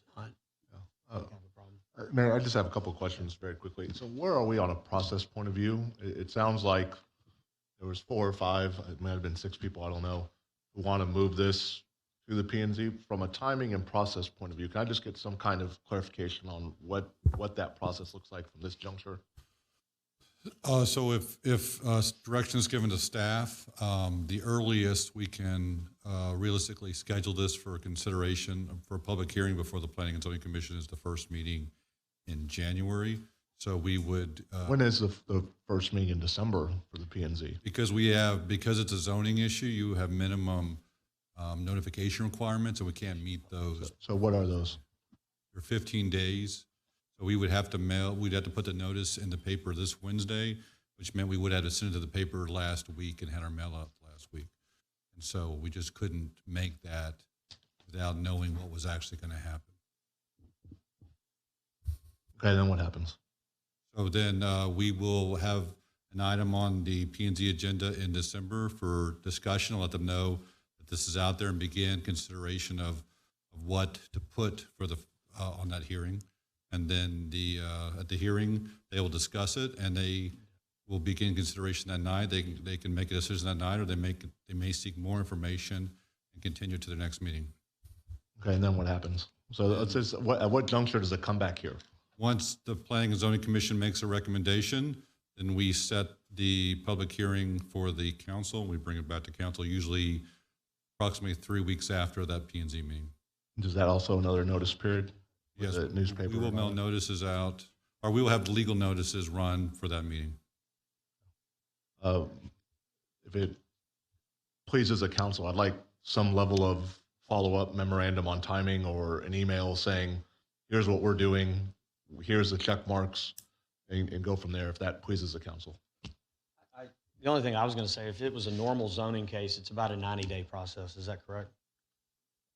Yes, generally, this, because it's covers all the districts, it makes it a little bit easier, but definitely, generally with zoning, we say it's a 90-day. So we're going to move it as fast. It may be a little faster, but generally speaking, by the time you get to the second and final vote of council. I mean, on a best case scenario, we would look at probably the first meeting in February to come back to council. Okay. I'd like it to know, memorialize it somewhere that this is the timeline that we're working on. What happens is this kind of gets lost in the sauce, and then we forget about it. Things happen. I don't know if that's on purpose or accidentally, but a lot of things happen. There may be an emergency, and I'd like to at least have, here's the process. I heard 4 or 5 people say that they want this to go there. I want to hear what the P&Z has to say, and I want to keep an eye on it. But if somebody will memorialize that later on, that would be helpful. So Darren, I think everybody up here. And I think we were going to still do like a kind of a formal vote on whether or not to refer was the request in the. So I guess the question is, what's the right formal action from council? Is it an actual action item? I know we have a motion and a second on the table, but I mean, we're voting on You're what? actually voting on the recommendation as submitted by Councilmember Orlando and Councilmember Owens to submit that and initiate the zoning process as presented by them this evening and send it to the P&Z to initiate the zone change process. Okay. So is it, because it's not written up that way. It was mentioned just regarding direction to staff. So do we need to amend that to say this is the direction? To clarify yes, that would be appropriate so that we'll know that the direction is to proceed with it as presented by the council members that requested the item. I don't mind at all, Mayor. So it sounds like we've got clarity that we all want to move forward with this, so I will move that we amend to include a recommendation to forward this to planning and zoning. I said, okay, we got a second. We have a motion and a second to amend this to recommend this process move forward in the planning and zoning and zone change requirement. As presented. Yeah, as presented. As presented by the member. Okay. Right. Yeah, it's with the memo. Correct. Okay. So so we have a motion and a second for that. And I would ask, once we have a kind of definitive process and timeline, just shoot that out in a memo to council. That way we kind of have an idea. Any other questions, comments? Mayor, so I'm assuming planning and zoning commissioners are going to watch this and want our direction. So just to provide my feedback on this, I'm supportive of it.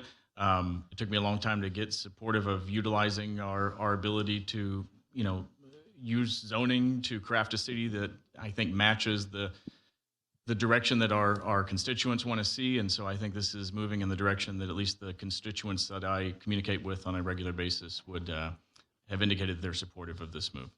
That's all, Mayor.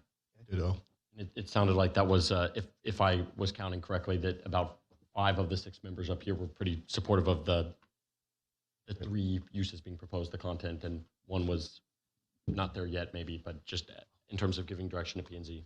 Right. Yes. Moving the process to P&Z, we all. Yes, sir. The council has a vote on the tail end of this of what it'll look like. Absolutely. So, any other question or comment? Seeing none, Madam Secretary will call for the vote. Member Hernandez? Aye. Member Kamkar? Aye. Member Little? Aye. Member Owens? Aye. Member Orlando? Aye. Member Carbone? Aye. Motion passes 6-0. All right, with that, we'll move forward in our agenda to adjournment at 9:47 p.m.